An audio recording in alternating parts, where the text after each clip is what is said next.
The Bills held practice earlier today. We'll get the official injury report later on this afternoon, but our own Sal Capaccio, who was in attendance for the media viewing portion, reports that Jordan Poyer, Max Harrison, and Ty Johnson were all not seen. Everyone else, though, including Ed Oliver, was a participant. We'll see, though, how much everyone was participating when the report comes out later today. Do stay tuned, though. Sal's going to join the show a little bit later on at 5 p.m. Around the league, a retirement after 13 seasons. Adam Thielen is hanging up his cleats. Thielen did achieve 2 Pro Bowl nods and finishes 5th all-time for the Minnesota Vikings in receiving yards, the team he spent the majority of his career on. Texans wide receiver Nico Collins not at practice today. He remains in concussion protocol. And then some draft news. As Oregon Duck quarterback Dante Moore is not entering the draft. He will return to Oregon for next season. Sabres game night tonight. They are in a home back-to-back today and tomorrow. Puck drop at 7:30 today with pregame at 6:30. They're hosting the Philadelphia Flyers.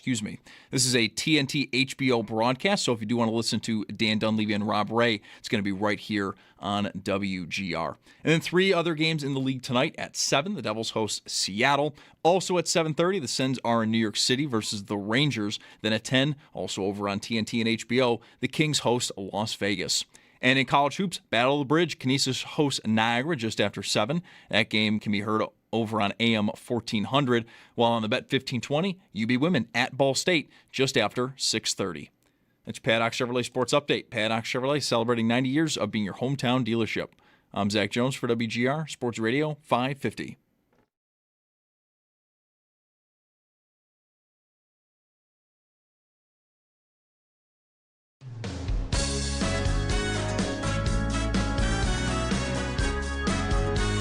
Schopp and the Bulldog. Uh-oh. Guess what day it is? Guess what day it is? Huh? Anybody? Monday, Tuesday, hump day is halfway. It's Mike Schopp. Mike. What day is it, Mike? And the Bulldog. Hey, guess what day it is? Oh, come on. I know you can hear me. It's Mike Schopp and the Bulldog. Guess what today is? It's hump day. Woo-hoo! On WGR. Hump day. Sports Radio 550. So I had a thought earlier, and it's disturbing, and because it's so disturbing, I'm going to hold it off for a few minutes at least. Because well, now I can't concentrate on anything. Now, like, it's sort of a, I'm trying to volleyball game in my head. Well, what would make, things sort of feel good? And that is that. And we really don't talk about this as much as we probably should or could because the Bills went ahead and got really good the last few years. But all the college football business with players having the incentive to not come out for the draft, even quarterbacks. Mm-hmm. We had Ty Simpson from Alabama be offered a reported $6.5 million last week to stay in college. Not at Alabama, I think, even, but whatever. And now it's Dante Moore of Oregon, who was the presumptive second overall pick, which would be to the Jets, who have not had a good quarterback since.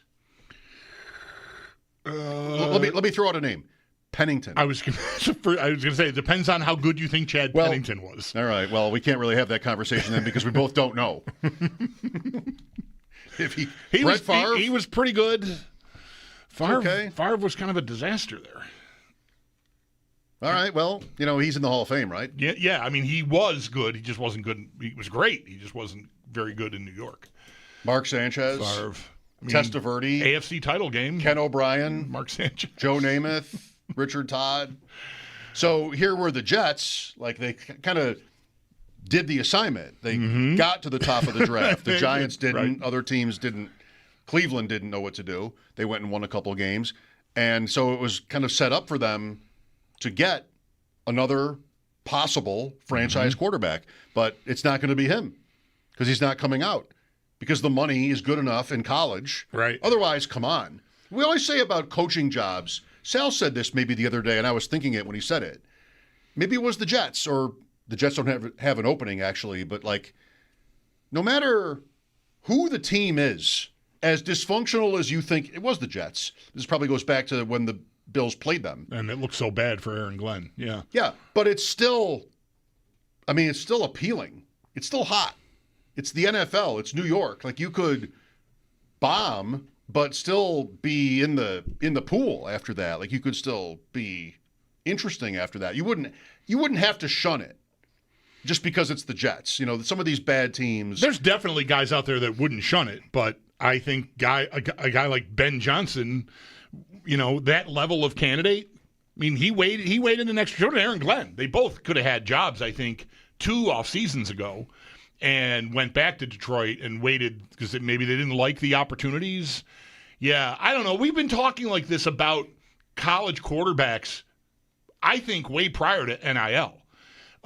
Whether a guy would come out because of who's at the top. But they always do. They almost always do. But we still have talked about it. Now there's incentive to stay. You're not getting, you're getting a lot of money to stay in college. $6 million for 1 year playing college football is, pretty good work. But it's not an NFL contract, right? I mean, it's not $50 million guaranteed. But still, if you don't like the lay of the land, yeah. I mean, if you can make a few million bucks hoping that somebody better presents themselves, you have to do your part. You have to have a year where you are still thought of as, top pick worthy, right? There have been guys in history. Brian Brohm is one. Brian Brohm, remember Brian Brohm? I'm going back a long time now, but he took college football, I don't know, by storm is too strong, but he was a really hot commodity at the end of all year at Louisville. And I don't know if he had to choose whether or not to come out back then or not, but he stayed in school, and then his stock went way down. So you got to play. You got to show that you are still worth that level of pick. So there's and then there's always the risk of injury too. But yeah, I mean, it's pretty nice for a hotshot college player to be able to go, I'm not nuts about this. There are a lot of those guys. Not often. I mean, even Caleb Williams, who was drafted first overall, but he was so after a more complicated season at USC. He sounded like a better idea the year before. Right? I mean, a better idea, but it was unbelievable can't miss Mahomes comps, and then there were more questions about him when he stayed in college that second year. Yeah, that goes both ways. Like, Burrow was nobody until he had his season at LSU, and then he was 101. Cam Newton was a one-year wonder at Auburn and went 101. He was in junior college maybe before that or something. Like, he was not a name really on the landscape that, at least, I mean, I'm sure there were scouts that were paying attention to him, but, it was not, it didn't reach my desk anyway, who Cam Newton was before he got to Auburn that year. Right. Well, it's just different now. I think the bottom line, whether it's coaches, maybe it's not coaches, but the point was about quarterbacks and, college quarterbacks, that they would always come out because, if the Bills are in the conversation before, pre-Allen, which they often were. Right, this is where I thought you were going. I'm sorry. I think I sort of muddied the water on you, but yeah. No, I just think the coach's point was it's kind of the same for this. I mean, Ben Johnson didn't know Chicago would be open, and he didn't necessarily have a bead on Caleb Williams, but he didn't want to go to Washington for whatever reason. He waited, and, it worked out, right? Worked out. Right. But with quarterbacks, in the pre-Allen era, you would never have the Bills, never got as high as the second overall pick, right? They got to 3 or 4. But still, if there were a quarterback in the pool and you needed one, you would just, you would settle, you would talk yourself into it. I can't draft a linebacker here. I have to get. Right. You would expect that player would be available to you. And now you've got Dante Moore, Ty Simpson, who are just not going to bother. Right. If we were still living NFL. That life, if Josh Allen hadn't happened, if they picked Josh Rosen and that washed out and we're still wandering the desert here, maybe the Bills would have tried Aaron Rodgers on for a year or something. Who knows what could have happened? We'd be stressing about guys not wanting to come here for sure. Because if you're the New York Jets right now, you just found out you're not drafting Dante Moore. And there's probably a lot of Jets fans that were pretty excited about that, even with, them sort of flaming out in the playoff. I mean, whatever. They made it to the semifinals. It's not exactly a flame out, but Oregon, right. Yeah, you're just on the come. You don't even know who the guy is. You can't know. You don't even know what you're getting. but you're excited. Like you want. It's not about the fans as much as it's about the team. Like the team, when you get to the Jets' point where they've been for a long time, but you get to the point where you're drafting at the top of the draft, you just want to be able to sell something. And some of these teams have, like the Jets with Rodgers and even Justin Fields, who's much younger, but like he was still like sort of a little bit kind of dried up as a player. Mm-hmm. You're just trying to be able to sell something. And the last time the Jets did the rookie dance, that was Zach Wilson, and that wasn't everybody's favorite idea, but at least, you sort of get some mileage out of that, and maybe it can work. I mean, Allen was obviously, we know, controversial as a prospect, and that worked out to the absolute moon. So anyway, the Jets are not going to be able to draft Dante Moore. If there's someone, or Ty Simpson. Nor is anyone else, right? Nor is anyone else. If there's someone else. Well, the more interesting thing about this offseason for me is not that the Bills are there yet, of course, and this probably won't apply to them. It's not the coaches, it's the quarterbacks. Because like you told me that Kirk Cousins was going on TV this week. Yeah. Like, this is good for him.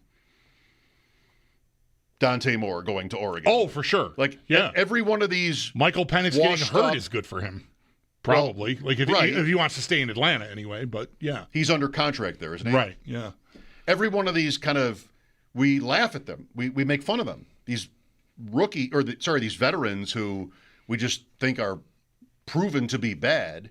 Well, maybe there's the landscape is shifting is all. We know. That's all I'm saying is that some of these veteran, Mitch Trubisky is somebody who maybe ends up spin the wheel, and maybe he ends up like being interesting to somebody because they can't draft the blue chip rookies this year. The Raiders will. I saw it at DraftKings. Mendoza is minus 8,000 to be the first pick. It's January 14th. The draft is more than 3 months away. Yeah. And, minus 8,000 is what they're going to need from you. $800 to win 10. Yeah, I'm going to go ahead and not bet that. No. Find somebody else that he goes out for a jog and hurts himself or something. Then, I'm not actively doing this. I don't think you can bet the draft here anyway. We know that through the years. Well, good luck to the Jets. I don't want my name on good luck to the Jets. All right. I would thought sooner say to hell with the Let's Jets. move on. I thought of a Denver thing that I thought I would put to you. Okay. So you have this thing where you dredge up reasons for hating on their coach, whoever the Bills are playing. This is an easy one. I've got my feet on the coffee table this week. This is an easy one. Bountygate. I'm done. Peyton is not likable at all. No. Did you see the bit with the reporter yesterday? No. A young-sounding reporter asked him a question about Dre Greenlaw coming back. I guess he's been hurt. He was limited in practice yesterday, so he missed whatever. They're on bye, but I guess he's missed some time. So he's coming back, or at least they're hopeful that they're going to get him back. And the guy / kid, I don't know what. It just sounded like a very young reporter. I don't think it was a kid, but 20s maybe sounding. Phrase the question like how important is it going to be to get Dre Greenlaw back and have him attacking downhill this week because you're playing the Bills and they've got a good running game. And Peyton very derisively just got to, what do you know about attacking downhill? Like basically, what are you talking about? You're just trying. He didn't say this, but like the whole tone of it was you're trying to sound like you know football, like you know ball. You're trying to be I'm a ball knower. You're not a ball knower. What do you know about it? Yeah, it'll be. And he eventually gets to it'll be good to have Dre back, but he had to like admonish the guy for using this phrasing. That, I don't know if it comes off like Peyton felt like the kid hadn't earned the right to use the football phrasing. Yeah. And just hit him in the face with a bat. Peyton, just what a jerk. There's no need for that. I don't know if there's history with this guy, reporter or what, but it was just such a jerky thing to do. No need for it whatsoever. Just peak condescension. Man, I hate that guy. So easy. Isn't it nice to not have to work for it this week? I mean, I really dug deep last week. I was proud of my work on Liam Cohen last week. At We had sound effects and everything. Right. At some point by Friday, you're going to get to the visor, and I don't know how I'm going to react, but I did sort of think about that this morning and chose not to wear a visor today. Got a haircut, though, actually, as well. No visor. Should I just sort of spurn the visor look for the rest of the week because of Sean Payton? I mean, that would be a commitment. You know who you do love, though? Who do I love? John Elway. I loved John Elway, the player. I haven't been nuts about him since he really stopped playing. I watched the documentary about him. Yeah. The Netflix, I haven't. wasn't it? Yeah, there is. It was all right. Yeah, I haven't gotten there. I read a review that said they left a lot of stuff out that typical, like that maybe could have been good, juicy, but they don't go there because editorial control or whatever. Unauthorized, or it's an authorized? I think it's an biography? authorized joint. Yeah, biopic. Yeah, on Elway. So no, I haven't gotten there yet. I was never an Elway guy. Yeah, I loved him as a player. He was your my favorite. He was my first favorite player that wasn't on the Bills. When he showed up, I liked guys on the Oilers and whatever, but like Elway, I got excited when the Broncos were on in the four. It was just the 4:00 window, not 4:25. Back when we were kids, anytime they were on, prime time, which really was only Monday Night Football. That was at 9. Or the 4:00 game, like Elway, I want to watch. Like I became a big fan of his, the way he played. But as a I don't know, as an executive, I haven't really, whatever. I'm still not. I don't feel attached to him anymore. That's for sure. Is anybody closer to Elway historically than Josh Allen? Elway, big arm, big shoulders, wanted to run, could beat you with his legs. Yeah, was not Montana, was not Mahomes, was not somebody that was just like sort of pretty and accurate, like to the hilt. He was more of a brute. Yeah. Elway. Who's been closer to Elway? I mean, also great. Like that, there are a lot of guys that maybe have wanted to play like that, but just can't do it, can't last. Yeah. But Allen is it's always Newton with Allen because like the touchdowns are just record level stuff and like just a beast as a quarterback. And, the Newton point is often about how the shelf life is. Like maybe he doesn't have the shelf life. And this has already been a conversation we've had as recently as this week. Sure. Monday. Just how, if he's compromised as a runner at all at this point of his life how and much career. does that damage, what he's capable of? I think significantly. Elway had Cunningham, or Cunningham was maybe a little bit later, but he had somebody who, I know this is going back a long time. Sorry. But Cunningham was super fast and long. I mean, tall and skinny and was a dangerous runner, I mean, to put it mildly, for a quarterback. Elway was more like Allen is, where around you, through you, feet, and also heady, I think. I don't think Elway, like analytics, we'll talk to Aaron Schatz later this week. I don't know if Elway really measures up to the all-time greats, but, I mean, he won championships. And had a distinctive style. He was a great watch. Sort of ahead of his time. That's why I got to admire him as much as I did. He was just fun to watch.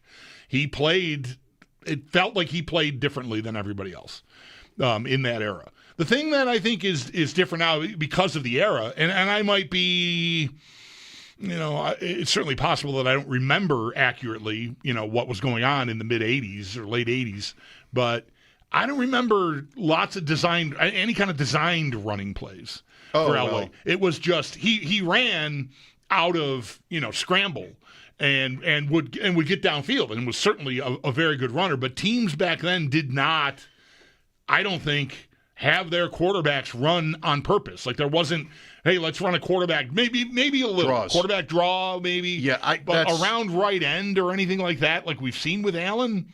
I don't think that really existed. No, I agree with that. It probably existed in the 60s. Yeah, right. But I think Elway's play, in my mind's eye, is a quarterback draw. He's in the shotgun. I mean, there are these plays in the drive against Cleveland. Like that's kind of his. That is right. That's his right. running play. That's about peak. That's peak quarterback run. Designed runs was draws for him. Steve Young probably same thing.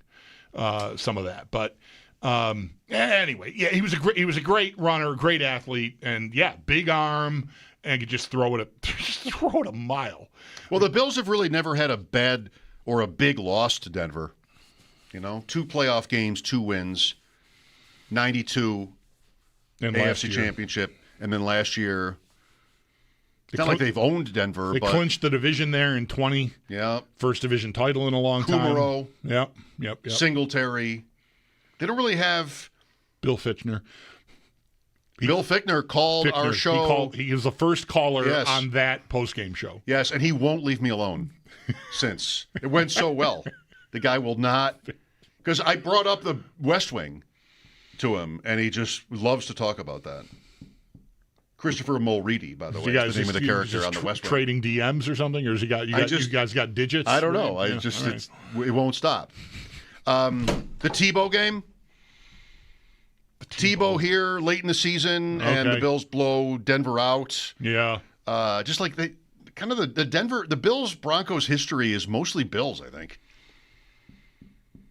In the mid '80s, when Denver was Buffalo wasn't, and then the Bills rose up and beat Elway in '91. Right. They lost a game or two here and there, but really, I don't know. What are the Bills to the Broncos, or what are the Bills to Broncos fans? What are they aspiring to here this week? I don't know. I don't know.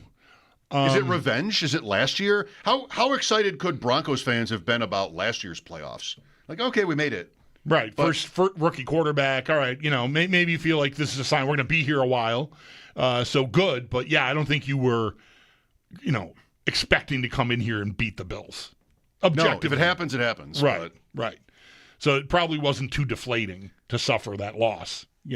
Easy for me to say, but, Well, it's a little bit like last week's conversations with Jacksonville and how Patrick Mahomes not being in the playoffs is not only a perceived advantage for Josh Allen. It would be one for everybody in the AFC playoffs. And here's Bo Nix in year 2. I mean, the guy played in huge games in college. He was in the playoffs last year as a rookie. Now he's got the 1 seed, and he's at home against Josh, right? Like, this is awesome. And the opportunity point.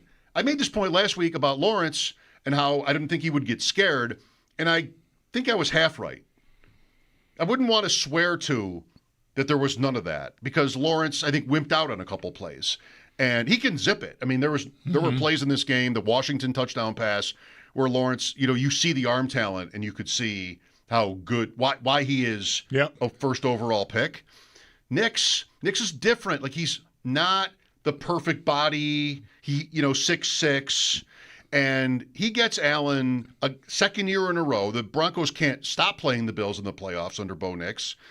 Mahomes isn't there, and they're 1 week closer, and they're not leaving home.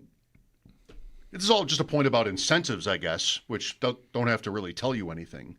Anyway, I just can't wait. John Elway. Sean Payton, Randy Gradishar, wow, Carl Mecklenburg, Tom Jackson, Steve Atwater, Ricky Nattiel. Hang on, we are stealing the morning shows. Bill Bryan, here, which is like name. We're remembering some Broncos. Guys. Well, they some stole Broncos. it from somebody else. But Steve Sewell. Well, that's a good one. Go long on the Broncos. Saturday, 4:30. We will talk to Benjamin Albright today about the matchup and also what's going on in the coaching ranks around the NFL. The news about Dante Moore staying at Oregon is interesting to the teams at the top of the draft, like the Jets, but not so much to us, especially this week. Sal Capaccio at 5. The Sabres are home to the Flyers tonight. That's a 7:30 game. 6:30, Paul Hamilton. We will hear from their new assistant GM on the pregame show tonight, Mark Bergevin, former Canadiens general manager, Lindy Ruff, and also, of course, as always, some locker room sound.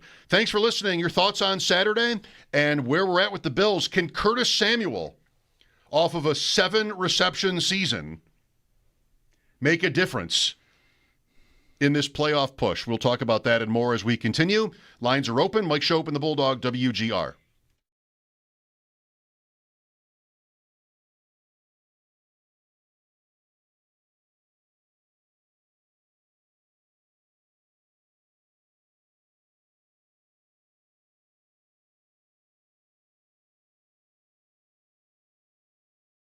Mike Schopp here for my friends at Outlet Liquor.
Definitely improved. He was good last year. I mean, it's hard to be good as a rookie. Very few are. He was one of the, what I thought was one of the few that I've been around that has, you could qualify as good as rookie year. And obviously they made the playoffs last year. And then what he's been able to do this year and the way that they've developed him. And, Coach Payton's got a history of doing that with quarterbacks. So, he's definitely playing high-level football.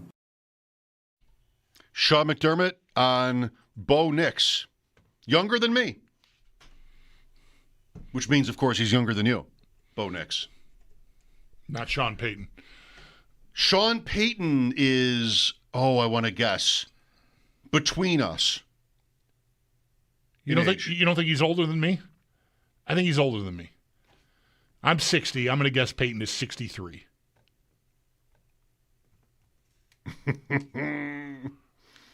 That visor is an attempt to make him look younger than he is? Yes, that's the whole thing. That's why 62! That's why everyone has a problem with you wearing the visors. Right. Can't wear shorts. Can't wear a visor. I'm a jerk. And what am I trying to hide? What am I trying to prove?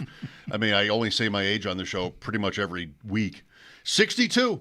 Good job. You win. Patrick Sean Payton. Sorry, Christopher Parker Sean Payton. I misread it. That's his name. Are there any Christopher Parkers hiding on the Denver roster?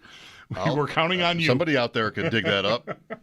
Parker Washington did have a good game. Oh, he definitely did. And he left with a head injury, but guess what? Of course he came back. He not only left with a. Did you see him? I did.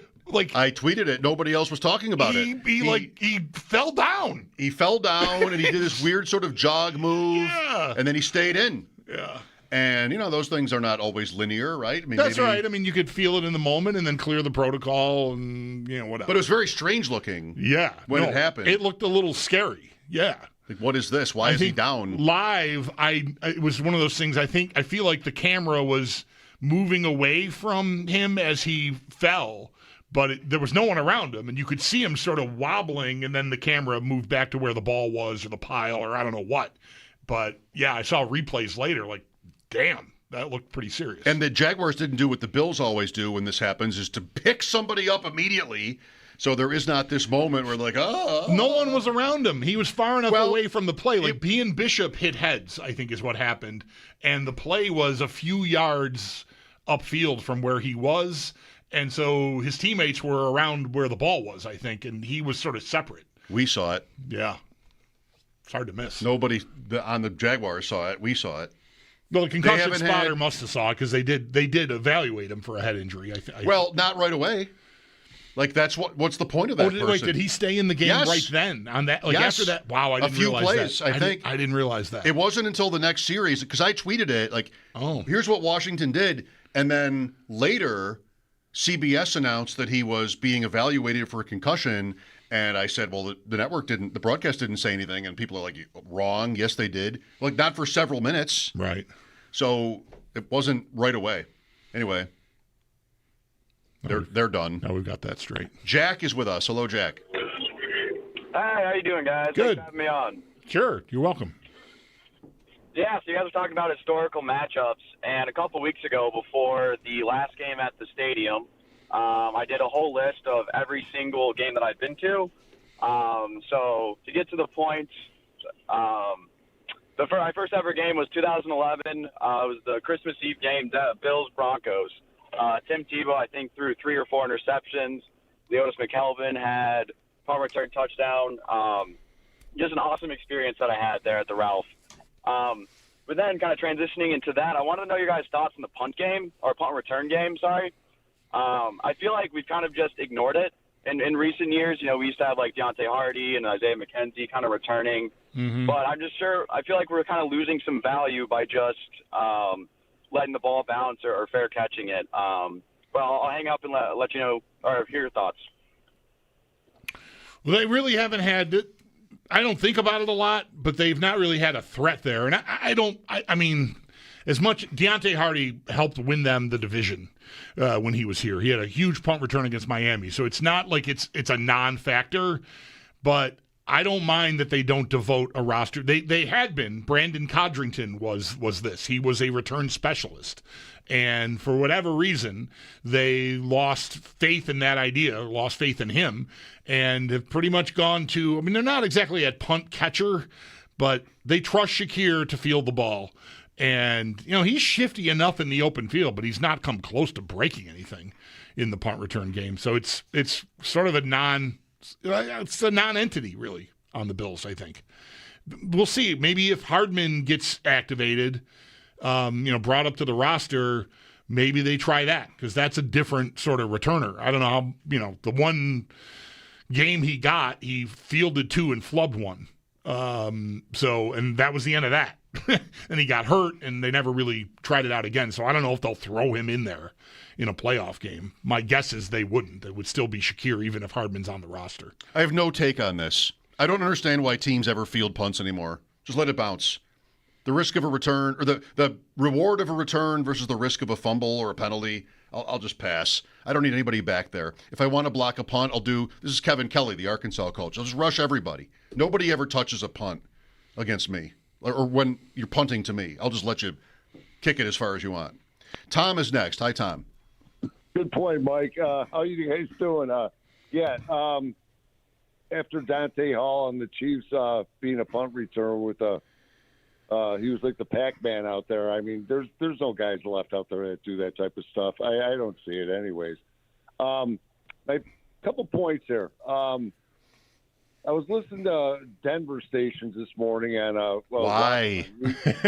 Why, Tom? It's an obsession. Why would you do that? Well, I'm obsessed. What's the fun of that? Accurate. Just to hear what they had to say, but they did not want to play the Bills. Who didn't? The hosts? The Broncos, according to the hosts, they wanted to play San Diego, obviously, and the thing that made me start to think was, you got Josh Allen here, right? Just picture the Bills going into a stadium and another team, and you're playing against Josh.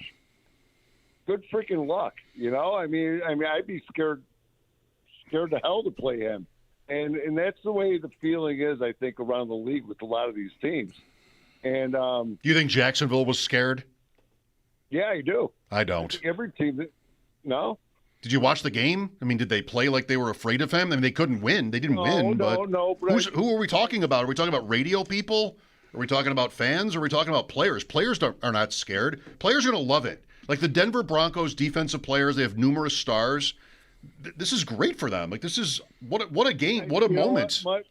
Mike, I think it's about the fans, actually, to be honest with you. Well, that's very different.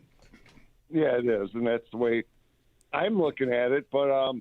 But yeah, it was really interesting listening to them. They really wanted San Diego, and they're bummed to be playing against. Well, sure. I mean, who wouldn't? I mean, if you're the 1 seed, here's your opportunity. You should get to choose who you play. That's had its moment this week and even last week.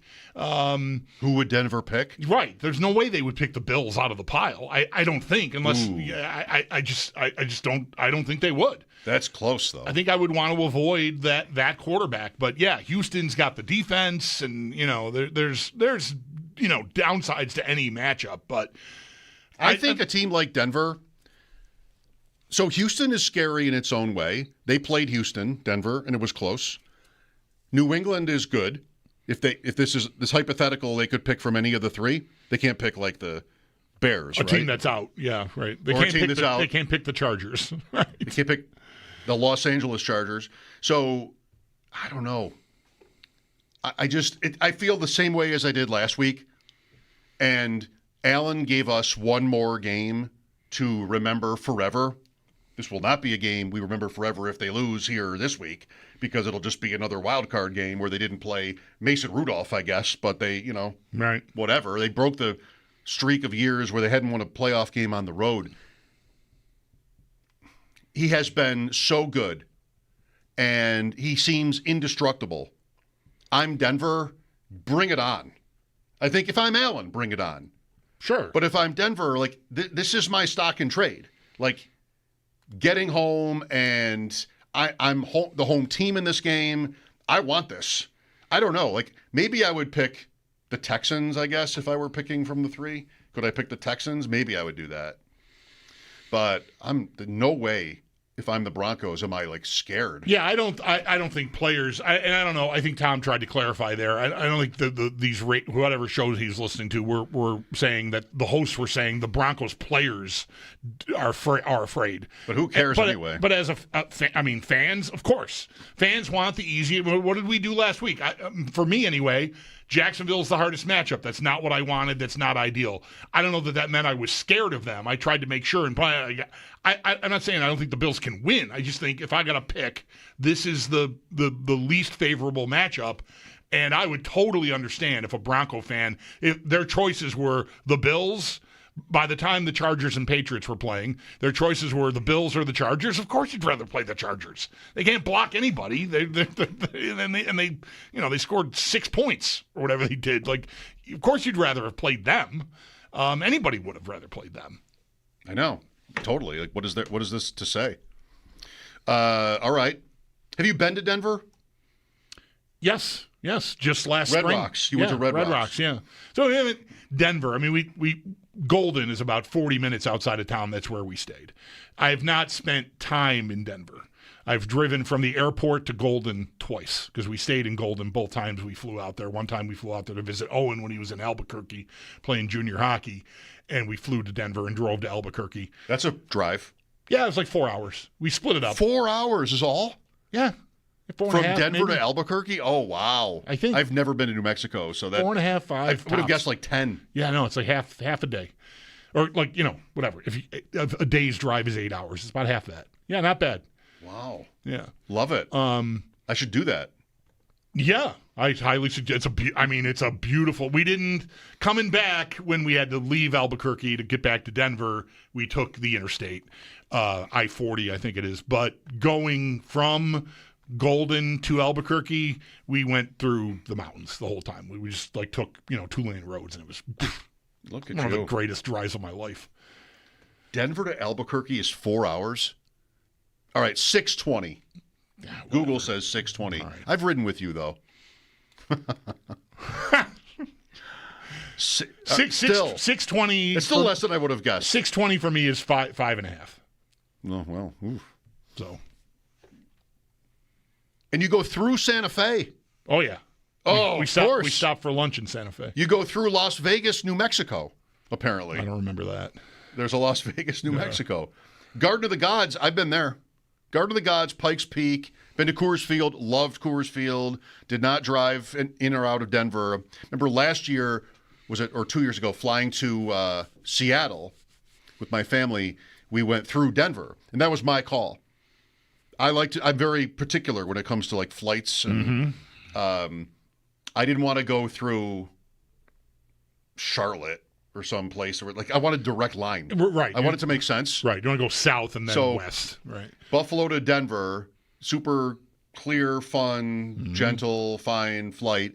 And when you fly into Denver from here, as some of you listening are probably about to do in a few days, you don't really get to the city at all. Right. You're way out. Way out. Yeah. And you're not even into the mountains. You don't see the city, the skyline, anything. You're not even really there yet.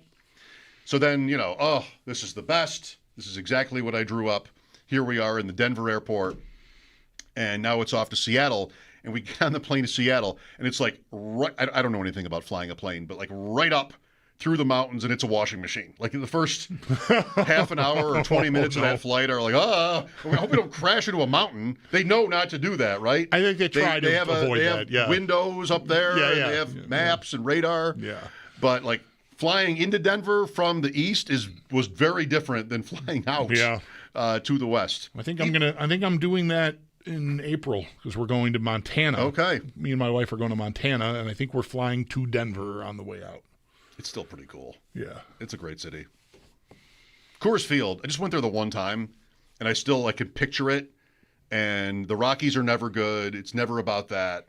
But just sitting in right field looking to the scoreboard above left field and then the mountains behind that, it's unique. I mean, where else are you going to get that? So really cool. Well, good for you, anybody out there who's going to this game. Enjoy.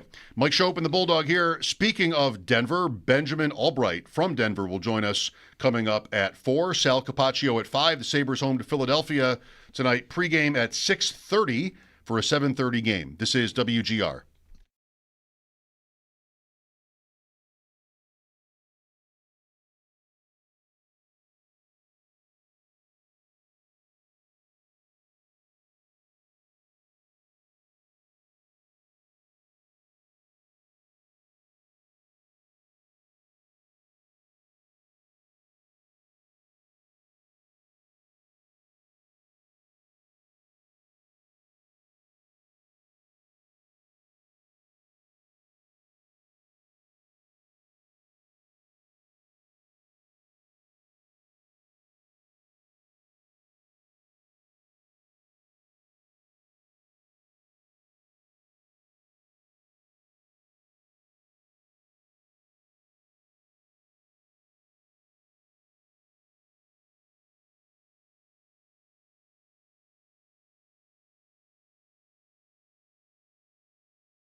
Lots of talk about them and their chances, their matchup with Denver in the national media. Also, this topic, troughs.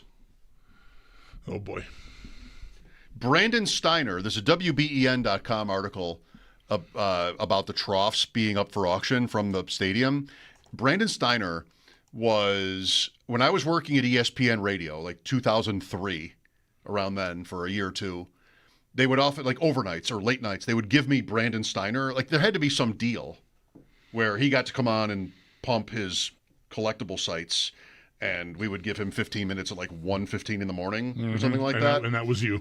That was me, and that was like every week. Like we could have. Was LeBron available? No, we had Brandon Steiner, which he was fine, but sometimes I thought the conversations were just like commercials, and never would have been my choice. But whatever. So BEN had him today, and I love this quote about the troughs that are going to go to auction. Yeah. There's a little weirdness to that, Steiner said, but there's a connectivity there. You're in a bathroom. It's 10 degrees, and you're kind of sharing some warmth. Man, that guy can sell anything. You're talking about sharing warmth? Warmth is what I'm doing? I'm sharing warmth? That is enough of that right there. Thank Wow. you very much.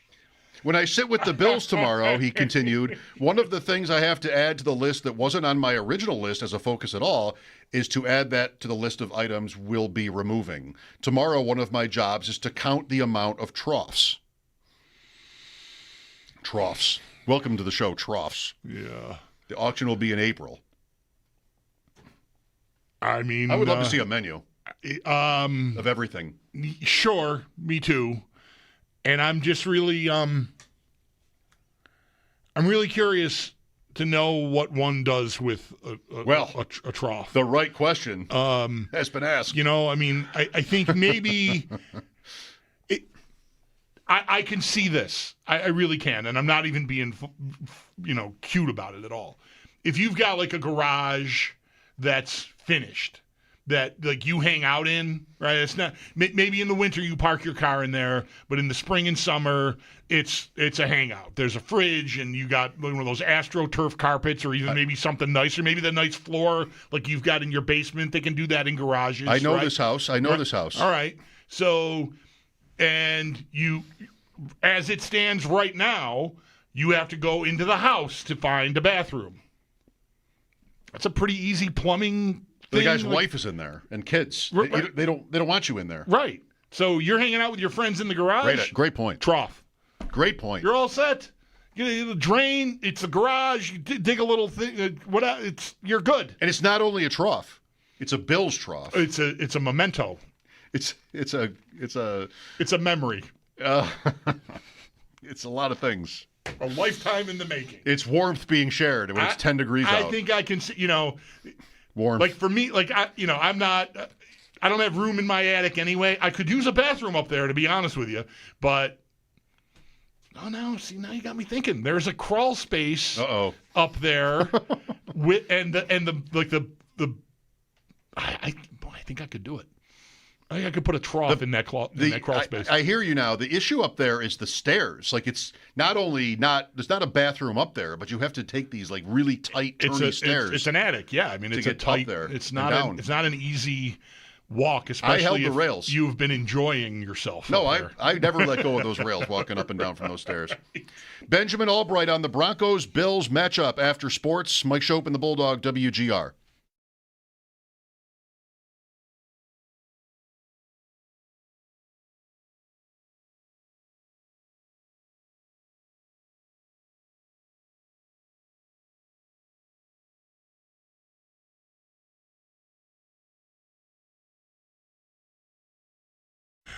Folks, Bulldog here for Roswell Park. If you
For the most part, the Buffalo Bills' official injury report is the same as yesterday. The difference is Josh Allen goes from limited to full. Shaq Thompson, a new addition to the report. He was limited today with a neck injury. He was also seen in a red non-contact jersey. And Matt Prater, for all intents and purposes, was a rest day yesterday. He was a full participant today.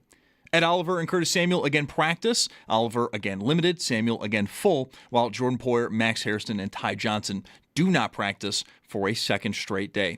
The Barnes Firm Injury Report, it is brought to you by the Barnes Firm. Injured for help, call 1-800-8-MILLION. We'll get more on the Bills and what he saw at practice today when Sal Capaccio joins the show in just about an hour at 5 p.m.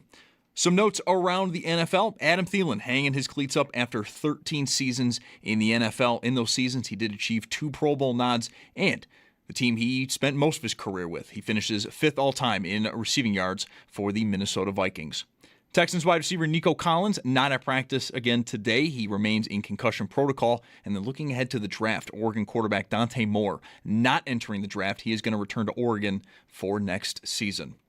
To the Sabres, it is game night tonight. Puck drop at 7:30, pregame at 6:30. They do host the Philadelphia Flyers. This is a TNT HBO broadcast, so if you do want to listen to Dan Dunleavy and Rob Ray, it's going to be right here on WGR. We've also got 3 other games in the league tonight. At 7, the Devils host Seattle. 7:30, the Sens are New York City versus the Rangers. Then at 10, also over on TNT and HBO, the Kings host Las Vegas.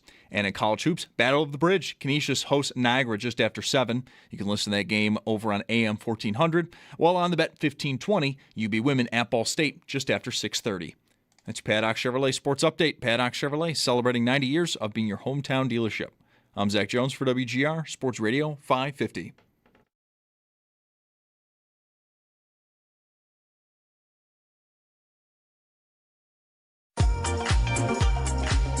Mike Schopp. Hey, put a little. I never get this line out the first time. It's not even good. Hey, put a little bit more in there, cowboy. And the Bulldog. What's your degree in? Kicking ass and taking names. On WGR Sports Radio 550. I don't know if it's the same thing as the point we've been hearing about and talking about for more than half this NFL season. Oh, maybe no Kansas City. Oh, maybe no Baltimore. Oh, maybe no Cincinnati. You know, the playoff pool in the AFC. I'm not sure it's the same point, but when we had that yesterday or Monday, that moment where BetOnline came out with the predicted AFC championship game odds for each of the 4 potential matchups, and the biggest line was 1.5. Houston at Denver. There's just another example of how different this year is from the last couple or last few. And it's a lot of fun, and the Bills are still standing after their win in Jacksonville, off to Denver for the first game of the weekend Saturday. With us now is Benjamin Albright to talk about the matchup, everything going on in the NFL. There's a lot. I can't say, Benjamin, that I miss the early entry into the offseason that the Bills had for, 17 years in a row before Sean McDermott showed up, but it's fun to talk about the coaching speculation and the draft and everything else. This is better. Bills and Broncos Saturday ought to be great, right? Well, yeah. Certainly physical, certainly a tough game. I think that's on the cards. It's certainly been fascinating watching as the line has moved back and forth, as the bettors can't seem to come to an agreement on what they think this game's going to be, which usually means a nice tight game. So, yeah, looking forward to some playoff football rather than hitting Cabo early and talking about the draft. I think the toughest thing about, we're talking about the spread and just sort of what to do with this game, is how to quantify it has to be called an advantage the Broncos have with the rest and home field, and even that the game is Saturday afternoon for the Bills, 2:30, 6:30, 2:30 local, but whatever. The toll physically that the Jacksonville game took, and having to sort of push mostly toward the end of the season. I don't know what to do with that numerically. Altitude too. Altitude, all of it, all those intangibles. Yeah, there's something to that. Certainly, the Broncos getting the rest was big, and getting Dre Greenlaw back, I think, is vital, especially with what it is that looks like we're going to be facing against the Bills here. You guys wide receiver room perilously thin at this point. Probably figured to be in a lot of 12 personnel in that game, and the Broncos have been susceptible on the ground and to the tight end this year. So certainly getting Greenlaw back helps. But there's a lot of that. I mean, Josh Allen's played at altitude before. He played up the road at Wyoming, which is about 2,000 feet higher than Denver. So he understands the psychology of it. I don't think anything prepares you for it if you haven't done it before. But the Bills have most of those guys have played at altitude at one point or another, and you just got to find a way to keep yourself, in the fourth quarter when you're huffing and puffing, you got to find a way to keep yourself calm and drawing the maximum amount of oxygen you can. We do a weekly thing and have for many years during football season with former Bills center Eric Wood. He's currently the color analyst on the radio broadcast here on our station, Benjamin, and he told us on Monday his experience was dry mouth. And I'd never heard that before about the thin air. I mean, I don't have any experience competing athletically in thin air, so I have no idea. But I had never heard that specifically. I just always thought it's hard to breathe. But he said, yeah, you get like, I said, is it like you wake up at 3 a.m. and you're afraid to open your mouth because you feel like something's going to rip apart? You're so dry and stuck. He said, yeah, it's kind of like that. He's not wrong. That is probably a hidden component of it as well. I moved out here back in 2012 from Tampa, and it was an adjustment going from the humidity and sea level to how dry and thin the air is out here. And it took me a while to get used to it. I mean, a good 6 months to get used to it. And it comes on quick. Like that, you don't realize walking up 3 flights of stairs will get you winded, even if you're in reasonably good shape before you do it. So I would say both those things are true, and hydration, yeah. Big part of that probably goes under recognized relative to just the altitude itself. That is cutting close to home in my current state, walking upstairs, even here. So let's not take that on. Yeah, let's move along. What are the Bills in for here? What are they getting in this Broncos team? I mean, they're the 1 seed. They've had the week off. Mike already mentioned the rest that they've been afforded. How good is this team? Like, are they a team? I mean, obviously they earned the 1 seed, but are they 1 seed worthy objectively when you look at them? If you know what I mean. Well, that's the real question, man. We got the 1 seed. We're sitting around here locally like, what, is this team any good? We really don't know. Yeah. It's been fascinating to watch all year. One thing I will say is they're resilient. They found ways to dig themselves out of holes all year, and that's usually the hallmark of a good team. Where getting yourself out in that hole in the first place, though, could be a bit of a problem. What you're getting here is a team. It's very good defensively. A little bit light in the defensive front seven, but good defensively. They play mostly single high. They want to get after the quarterback. They're going to blitz. They're going to send guys. They want to get after the quarterback. You're going to find that you get on third down is when they tend to get kind of creative a little bit with the defense. I mean, it's pretty much just cover one robber on first and second down. Third down, you get interesting because, what you're going to see, you'll probably see Surtain lined up on one of the tight ends on third down. You'll probably see them bring on Jahdae Barron, who's been another guy lined up on the other tight end if you bring 2 tight ends. And you'll see Riley Moss and Abrams Drain out there on receivers. They tend to get a little creative on those downs with how they do things. Offensively, it's been a roller coaster. Bo Nix has shown tantalizing flashes at times, but he oftentimes doesn't let the play develop. He gets rid of it too quickly in order to not take sacks. A lot of stuff around the line of scrimmage. The run game was carrying this football team, the first half of the season, and then J.K. Dobbins went down, and they've really struggled to run the football since then.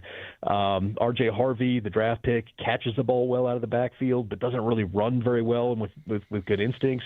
Jaleel McLaughlin, probably their best running back right now, and they barely use him.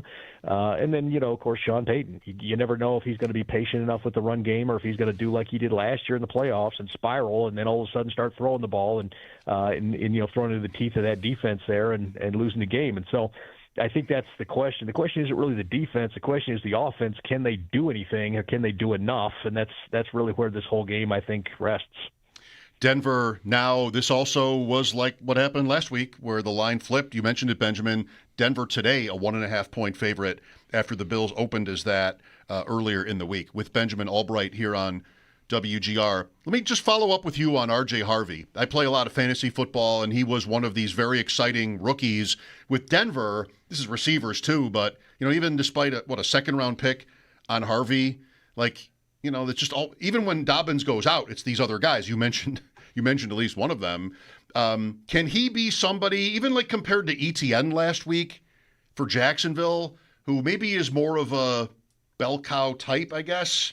Can Harvey be somebody that sort of is a problem for the Bills down to down? Or is it more just like if he hits an explosive, then, they win that matchup. If he doesn't, they don't? I think it's more the latter. I mean, he's far from a bell cow back. He's only been a running back for a few years. He was a quarterback coming out of high school and even his first year or two in college before he converted positions. And he just doesn't have a natural feel running the ball. If you want a comparison, his skill set is a lot closer to Reggie Bush than anything else. It's more of a receiver who plays some running back kind of thing.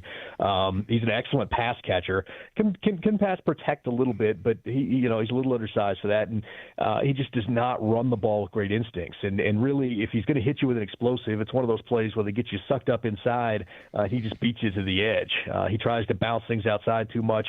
Just does not have a natural feel for running the football yet, and you'll kind of see it. It's one of those things where he'll get 15 carries, 14 of which will be for 2 yards or less, and then one of them will be fairly explosive, and that's kind of how it goes. And there's a lot of sentiment around here in Denver that they wish they would dial back his carries and give some of those to Jaleel McLaughlin, who, while undersized himself, has a much more natural feel for running the football. Interesting, really.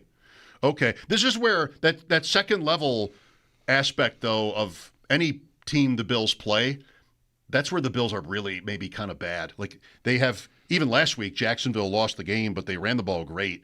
And if anybody gets out, you saw it with Bijan, HN, Henderson. I'm sure there were others this year against the Bills. Like this is maybe their weakest aspect of their defense. So It makes me kind of like Harvey in this game, even if I get exactly what you just laid out, where there's one where he's out in the open, or even, maybe it's better than 1 in 15 carries, something like that. I think Denver probably would want to find out. Yeah, and he's going to get 6 to 8 touches in the pass game relative to, on top of that as well. They'll run some screens, they'll put him on some choice routes, things like that. They'll put the ball in his hands. The question is just, like I said, behind the line of scrimmage.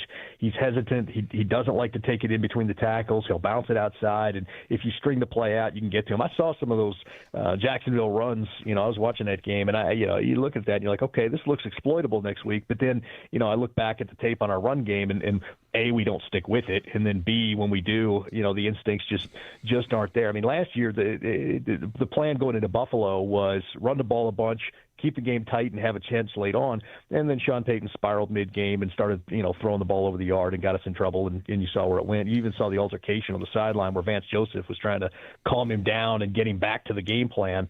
And so that's the thing. I just don't think there's a lot of faith here in Sean Payton sticking with the run game when he's got to be the smartest guy in the room throwing it all over the yard. I mean, Bo Nix led the NFL in passing attempts this year, which is an absurd thing if you've ever watched this offense. They also did a thing right before that game last year, by the way, where they who came out? Tyler Bidet went into the lineup sort of like last minute, and who came out? Audric Estime, who's no longer here. Bidet, who's the third down back here, mostly the pass pro guy. You'll see plenty of him as well on third downs. He'll get a few touches here or there, but he's mostly just a pass protection back, while Harvey and McLaughlin will get most of the touches and targets. How about the receiving core? Cortland Sutton, everybody knows the name. Most football fans know the top 3 receivers on this team. Franklin, Evan Ingram, the tight end, is third on the team in receptions as well. Who is there a guy that you got to really be worried about, or is it closer to what the Bills have had all year? I know they're severely, almost calamitously banged up now, but is it more like an everybody eats thing in Denver? Kind of. I mean, you'll see Sutton will get the most targets in most cases, simply because he's the X receiver, and that's just the way the offense is designed. You go back and look at Peyton in New Orleans and what Colston or Michael Thomas did, and Sutton's in that role. Franklin plays that backside Z. He's got some drops issues. He doesn't catch the ball well over his shoulders. Kind of needs the numbers flash back toward the quarterback to make plays. And you'll see him get some work on second down, that kind of stuff. Maybe some sideline shots. The real head scratchers here is Marvin Mims, who's by far the most explosive athlete on this offense, and they just don't ever use him. They forgot about him for 3/4 of the season last year. Then he was a revelation at the end of the year. They basically not used him this year. And he really, is a guy that we're hoping they just kept on bubble wrap for this kind of scenario. The other guy to watch is Pat Bryant, the rookie. He's got more and more work before he got a concussion, I believe, against the Jaguars. And so he's a guy who's started to get some third down work and kind of be a guy who factors in there. Little Jordan Humphrey gets a little bit here or there, but he's mostly in there to block as the Broncos will spam you with those wide receiver screens all game, trying to get your safeties to bite down. That's going to be a wide receiver screen off because the Bills love that tunnel screen to Shakir is a play that's maddening to the fan base. It can be effective. I'm sure the Broncos can be effective doing it too, but when it doesn't work, it feels like such a give up, Like that's, right, and Joe Brady got that from Sean Payton when he was with him, so that's not surprising. Right. Yeah, at least this year, I don't think I've been deluged with Sean Payton talking up Marvin Mims and then not using him at all, unlike last year when he was always doing that. You mentioned breezing through both sides of the ball at the outset of this conversation. You might see Surtain on tight ends on third down. I remember saying this last year when the Broncos were coming here to play the Bills in the wild card round that like one of this defense's superpowers is the defensive player of the year, a corner that can just take your best guy away. The Bills don't really have a best guy. So, or is that something they do with him against, regardless of opponent, Surtain on a tight end on third downs?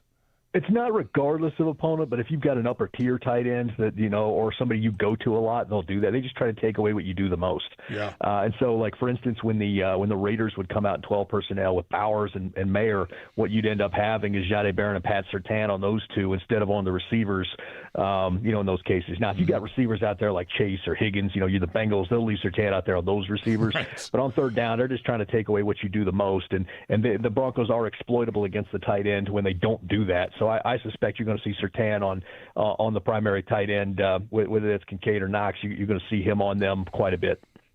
A few minutes left here with Benjamin Albright.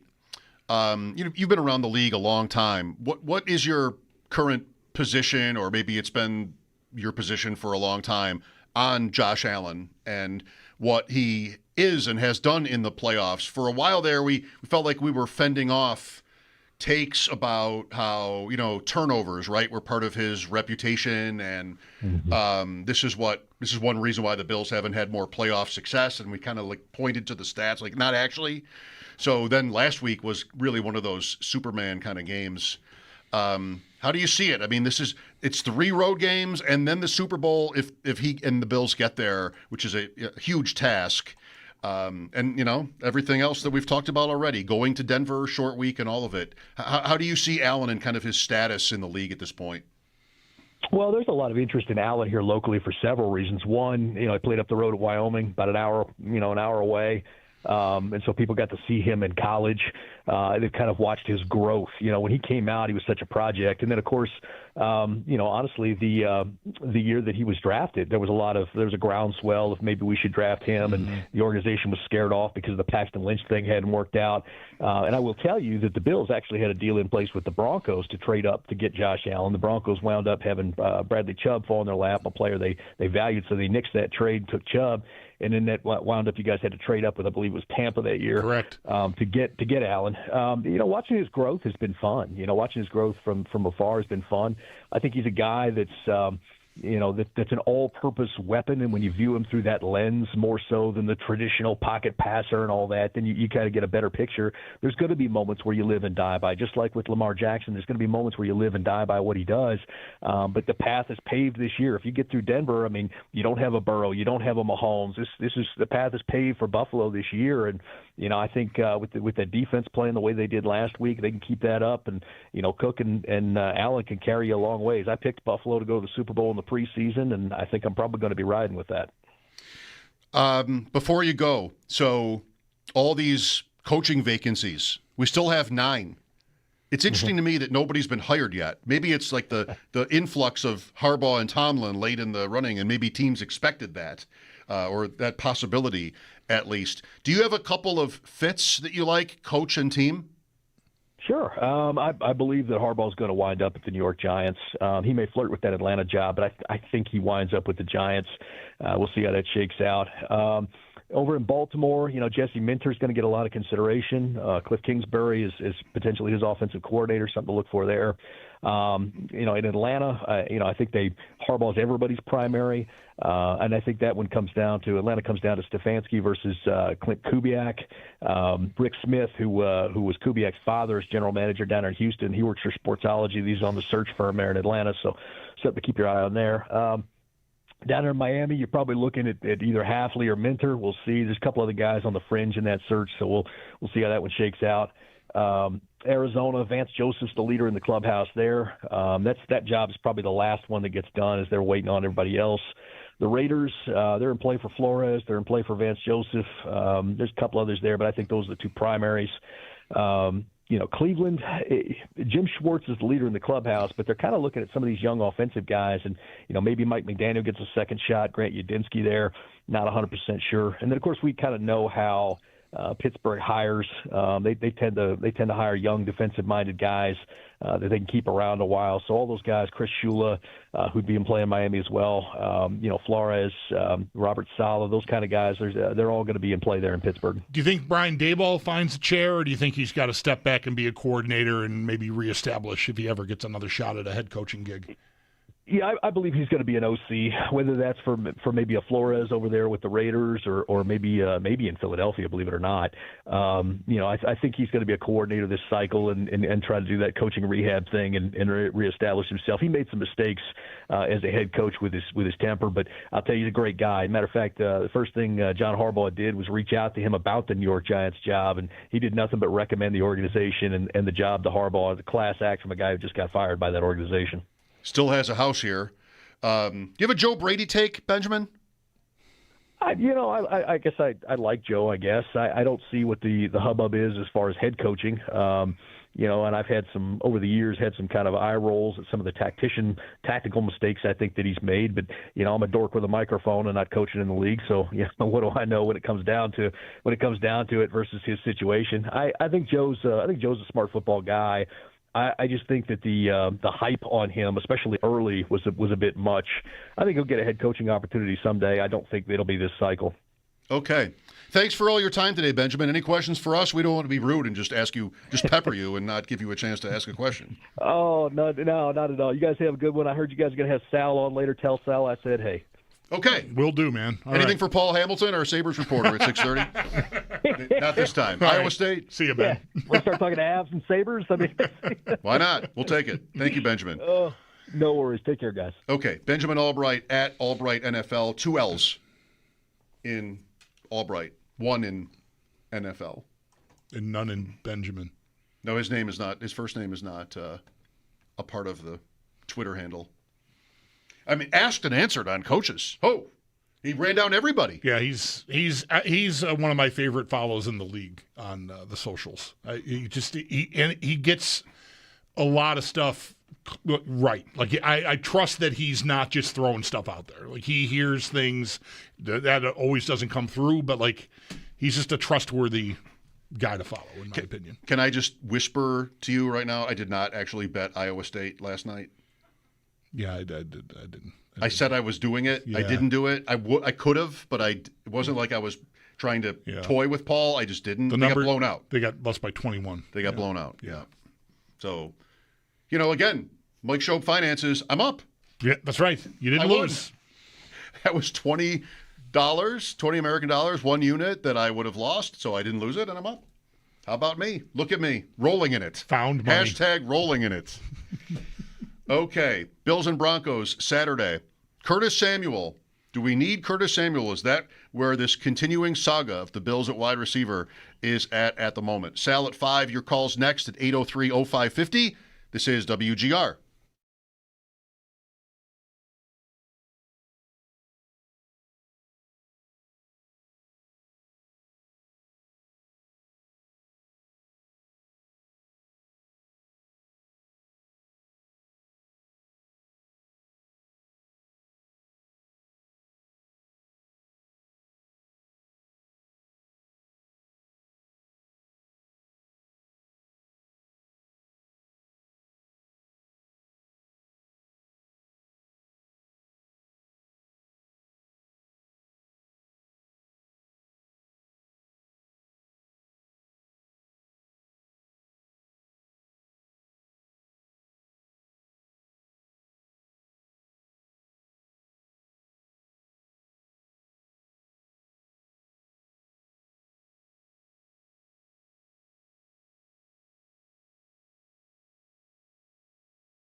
Not too many differences to the Bills' official injury report from yesterday. Josh Allen going from limited to full. Shaq Thompson, a new addition. He is limited with a neck injury, was also seen in a red non-contact jersey. And then Matt Prater, for all intents and purposes, did have off yesterday. He was a full participant today. Some other injury notes: Ed Oliver, Curtis Samuel, they again practice. And again, Oliver is limited, while Samuel is a full participant. And then Jordan Poyer, Max Hairston, and Ty Johnson all do not practice for a second straight day. The Barnes Firm Injury Report, it is brought to you by the Barnes Firm. Injured for help, call 1-800-8-MILLION. And it is also not too surprising with the announcement yesterday that he did tear his ACL, but the Bills have officially placed wide receiver Tyrell Shavers on IR. And do stay tuned. We'll get more on the Bills. Sal Capaccio joining the show in just about a half hour at 5 p.m. Some other notes around the league. After 13 seasons, Adam Thielen is hanging up his cleats. Thielen did achieve 2 Pro Bowl nods and finishes 5th all-time for the Minnesota Vikings in receiving yards, the team he spent a majority of his career with. And looking ahead to the draft, Oregon quarterback Dante Moore not entering the draft. He will return to Oregon for next season. To the Sabres, they are in action tonight. Puck drop at 7:30, pregame at 6:30. They're hosting the Philadelphia Flyers. It is a TNT HBO TV broadcast, so if you do want to listen to Dan Dunleavy and Rob Ray, it's going to be right here on WGR. And then just 3 other games in the league tonight. At 7, the Devils host Seattle. Also at 7:30, the Sens are in New York City versus the Rangers. Then at 10, over on TNT and HBO, the Kings host Las Vegas. It's Paddock Chevrolet Sports Headlines. Paddock Chevrolet celebrating 90 years of being your hometown dealership. I'm Zach Jones for WGR Sports Radio 550.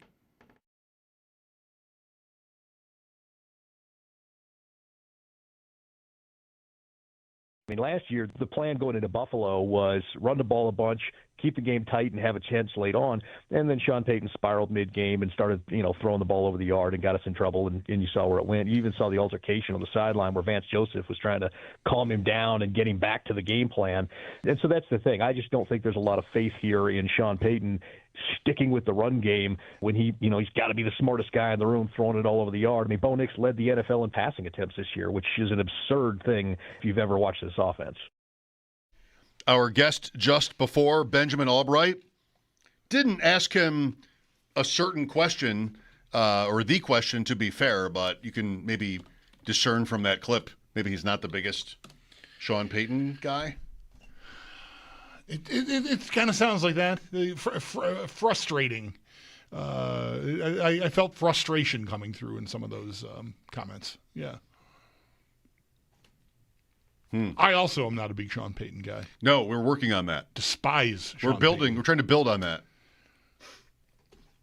I was happy to have this thing yesterday, this exchange with the reporter who made the mistake of using football lingo and apparently hasn't earned his union card, in Sean Payton's opinion, to use football lingo like that in a room for football. I do hate that, though.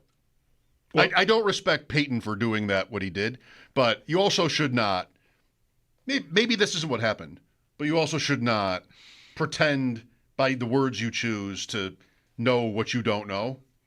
That is not necessarily the case here. That's what you can't know. And maybe Peyton knows that, but I don't know, you need to let the world in on that. If you know that, maybe you think that and you're wrong. If you're Sean Payton, I don't know. How does he know what this guy knows about football? The best way to do it, if you don't respect the person asking you the question, would be to give them like the pat answer, and then call them over after. Especially if he's young and you're in your 60s. Right. Like just, hey, next time, talk to me like we're really real people. We're co-people. I felt for the guy because I was a young person in Sabres news conferences. I really didn't go to a lot of Bills news conferences. And I would go and I was, the people that were in that room were, had been like people that I grew up reading in the newspaper. I want to fit in. If I'm going to open my mouth, I want it to come out right. I want it to sound like I know what I'm talking about, like I belong here. Sure. So, I mean, I don't know. No, that's true. There's definitely both. It's challenging. Yeah. But I think, well, not to say this as somebody in those press conferences, very few of which I ever go to anymore, but just in general, like in an interview, sometimes this is something like when I get the chance to talk to young people, this is something I like to say. It can feel maybe like a stupid question, It has the chance to be if it's too simplistic, but those can be the best questions. And those are the opposite of, using the jargon. The jargon is such a turnoff, whether it's from the coach or from the media or from anybody. It's just such a turnoff. The presumption, I'm sorry to get sideways on you, but the presumption I don't mind at all. The person makes that everybody listening is going to know what they mean in an effort to sort of sound smart. It's just like, what a counterproductive effort that is. Just ask the simple question. Ask the why question as opposed to like the what does it say about your team question. Lots of ways you can. Yeah. I'm sort of getting off on one of my soapboxes. Schopp's box. Schopp's box. Box. Wow. Look at that. Has that been TM'd yet? Like that could be something. Not by me. It's a little late in the game for you to debut something like that. See, that would have been a better Twitter handle. Schoppbox. Yeah. Than Schopp Talk. Yeah. Because that doesn't really make sense. Because it looks like it's supposed to say shop. Right. Because shop talk is a term. But is a phrase. Well, I kind of like that too. Well, whatever. Anyway, I hate Sean Payton. And I didn't need this exchange with this young sounding reporter. The person could be 50 years old for all I know, but the person asking the question sounded young and used the phrasing attacking downhill or something, and Peyton just had to smack him like the jerk that he is. Mm-hmm. Not a fan. Bountygate. What else do you need? The all-time scoreboard. All-time. In a violent sport like football, full of violent people, he's like at the top of the heap. He was caught as the head coach of a team that had a payment system for injuring opponents. Is that bad? Is that wrong? I think that is highly offensive. Wow. What a jerk. Well, if sort of play along with the theme that we've semi-constructed in here where it's like hating on the other team's coach, no matter who they are. Not every Bills' opponent's coach is kind of equally hateable, but imagine a Sean Payton, Mike Vrabel AFC championship. I mean, are you watching? Yes, I'm watching, but I'm annoyed. Imagine one of those guys getting a trophy. No thanks. No. Yeah, no. What is the NFC? Ben Johnson, Mike McDonald, who we really don't maybe know that much about. Kyle Shanahan versus Mike McDonald. Ben Johnson versus Sean McVay. I mostly like. I do too. All the guys. I'm okay with all of them. I was until the Super Bowl. I was skeptical of Johnson for a little bit earlier this year, but he's come off great. I mean, even if you think like ripping his shirt off and swearing about the Packers, which weren't the same, post-game locker room scene. I think they were like back-to-back weeks. He's in it with the players, and that comes across. Like they are into him because he's acting that way with them. Because he's winning. And sure. Of course, the winning. Well, you're not celebrating like that. You're ripping your shirt off after a 38-3 loss. You're a jackass. So, of course, the winning.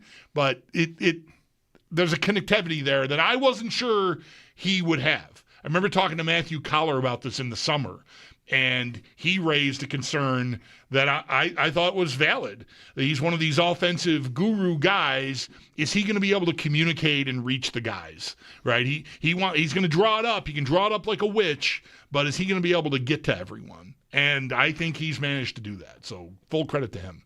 Yeah, I like all the NFC coaches. I don't know much about Mike McDonald, but he certainly hasn't done anything to annoy me. I know that. These things are never black and white, but I will use Ben Johnson down the road to the culture crowd. Like, he had to win. He had to get Caleb Williams off and score. And then, okay, now if I'm going to be this madman in our semi-private sessions, you're going to have to look like you're going to have to like it. You're going to want to like it because I've taken a team that hasn't been good in forever. And how has he done it? Has he done it through his act? Or has he done it by his mind and his scheme and getting Williams, a super talent, to a really good place, if not a great place? He's not perfect. But the play to Odunze last week is amazing to kind of save the game for the Bears. And so somehow or another, Johnson has gotten Williams to a very useful place. Mm-hmm. And, they were pretty lucky for a lot of this season. That obviously helps.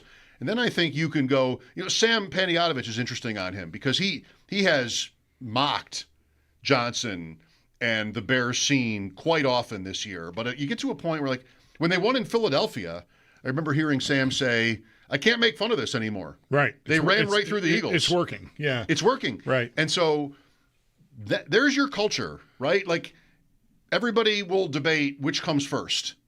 But you've got to be able to show these are men, these are professionals. You've got to be able to show them that you deserve to be heard.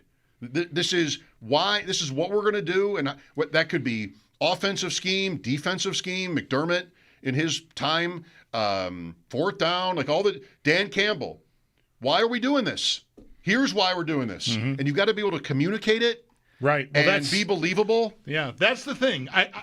I think you have to have both things. You got to be able to deliver the goods. They're going to put guys in a position to win so that they can believe in it. But then you also have to, I think, be able to deliver there's got to be a connectivity there. And that's the thing I wasn't sure about Johnson, but he's delivered both.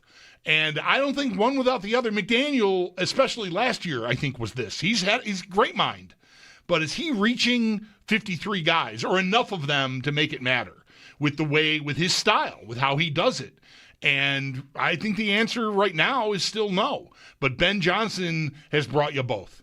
And credit to him. To get that franchise on their feet and running right now is a feat. Because you just said it. Like Sam, anybody that has grown up watching the Bears, observing the Bears, analyzing the Bears, like, this might be a heavier lift. Maybe there's not a heavier lift in the whole league than turning that team into an offensive, explosive, scary team. Wow. The Bears? There's a litany of stats out there about how, they're leading receivers all time and the best quarterback years they've ever had and everything. And it's like, it's embarrassing. But they're a whole different animal now, and he deserves a lot of the credit for that. It is amazing that their new all-time leading receiver is Luther Burden. That's how scant. Right. We're going to have a lot more conversations if we live long enough over the years about Mike McDaniel, because they did finish 5-3 when everybody had fired him with Quinn Ewers because they're done with Tua. If he lost the room, he kept the room. Because that got it back or something, whatever. They listened to him well enough to compete. They beat the Bills' butts pretty good in that game and a few other good wins. So, yeah, we're going to hear a lot more from him. He's going to land somewhere, and wherever that is, as a coordinator or possibly a coach. I doubt it, head coach. But there's going to be a lot more written about him. Sal Capaccio coming up at 5. Sabres and Flyers tonight downtown. Pregame at 6:30. Mike Schopp and the Bulldog here at 803-0550. This is WGR.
Sabres home tonight to Philadelphia, 6:30.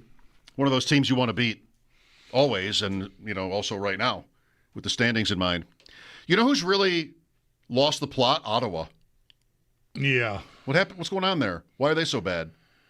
Goalie left, and I don't know. There's a whole bunch of nasty stuff swirling around there. Really? I don't want to ask. But I don't want to say. You can ask. I'm not going to say what has been going on. But it's been widely discussed and reported on.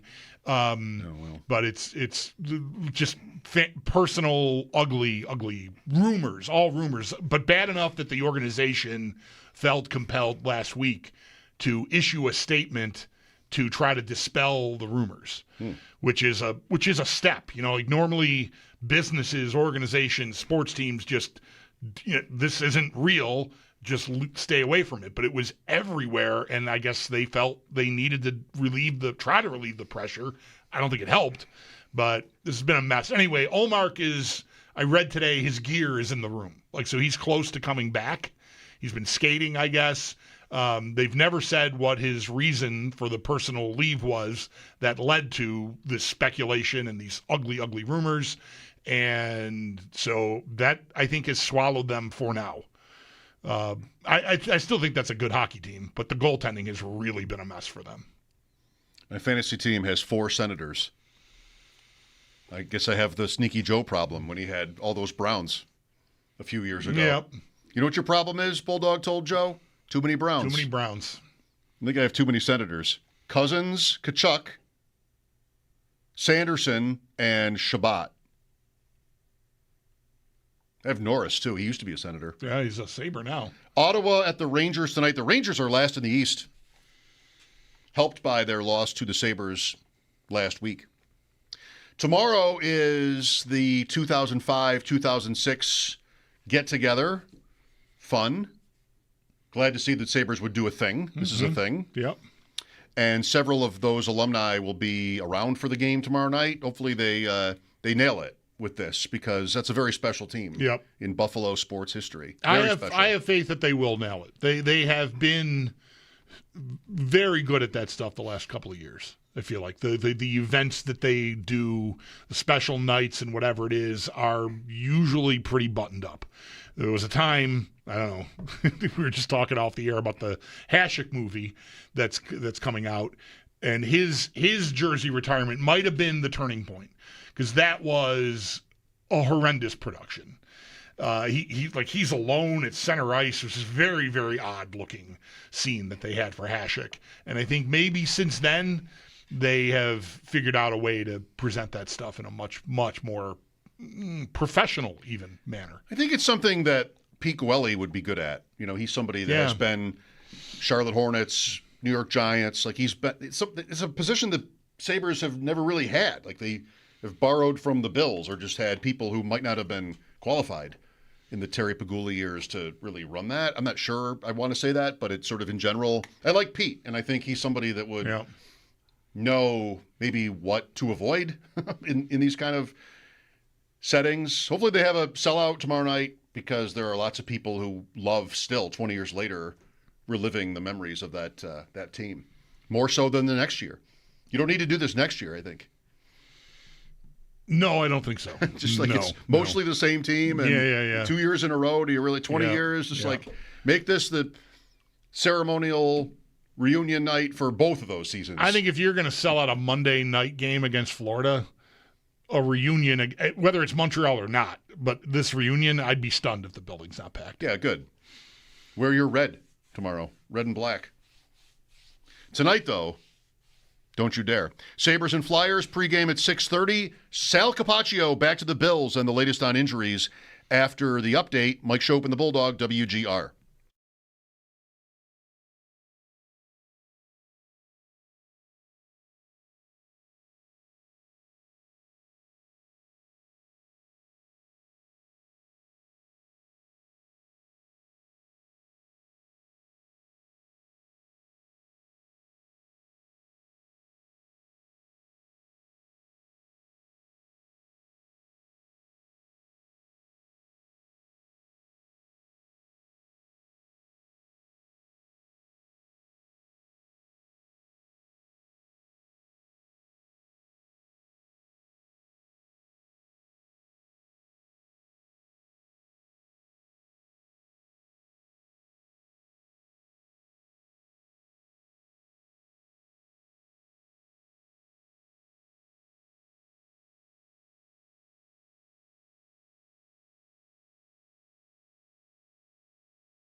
For the most part, no real changes on the Bills' official injury report. The differences, though, Josh Allen goes from limited to full, and then Shaq Thompson was a new addition as he was limited with a neck injury. He also appeared to be in a red non-contact jersey.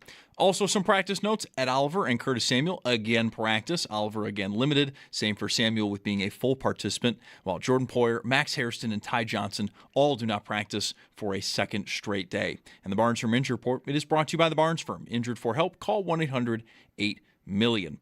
And while it's not too surprising following the news yesterday, the Bills have placed wide receiver Tyrell Shavers on IR with a torn ACL. And do stay tuned. We'll get more on the Bills. Sal Capaccio does join the show next.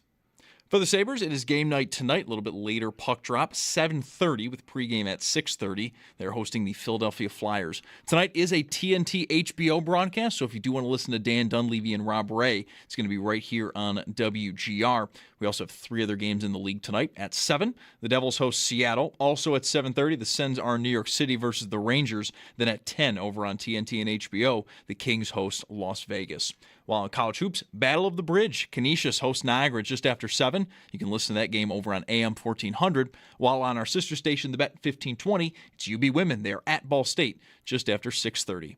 That's your Paddock Chevrolet Sports Update. Paddock Chevrolet celebrating 90 years of being your hometown dealership. I'm Zach Jones for WGR Sports Radio 550.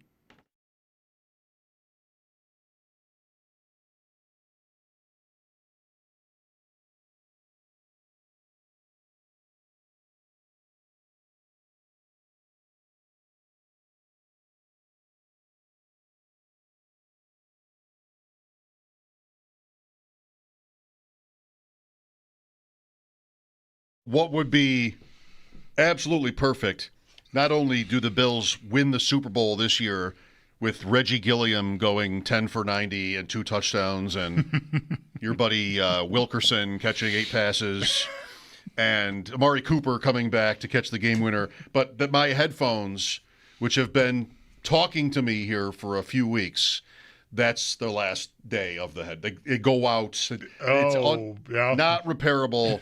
We make it to the Super Bowl. They win it. And the mic drop is the headphones are like, I'm done. How much do these headphones mean to you? Do you really like these headphones? They're all the same to me. Okay. Because I haven't had a pair of headphones that I felt like, I really like these. They're comfortable. I like how they sound, whatever. It's been a long time, but Tom Maddie in engineering has repaired. Like if there's a loose wire, probably like he's taken apart the lead for me and like rewired it and fixed headphones. Like, I'd rather have it fixed than broken. But yeah, well, it's just I don't want to trouble anyone. He might appreciate you needing his help. You think? Yeah. I need help. I know that. Sounds like it. Yeah, I mean everything is the same to me. Or doesn't sound like it. Headphones. Chairs, cars, really just, if it works, I'm good. That's how I am. Sal Capaccio on the West Her hotline. Sal, Ben Albright says hi. Oh, yeah, Ben's great. I met up with him at the Combine last year. We talked ball a little bit, talked life a little bit. He's a good guy. I don't know why he didn't just tell you, but he went through us. So that's how we came to know that he wanted to send you this message.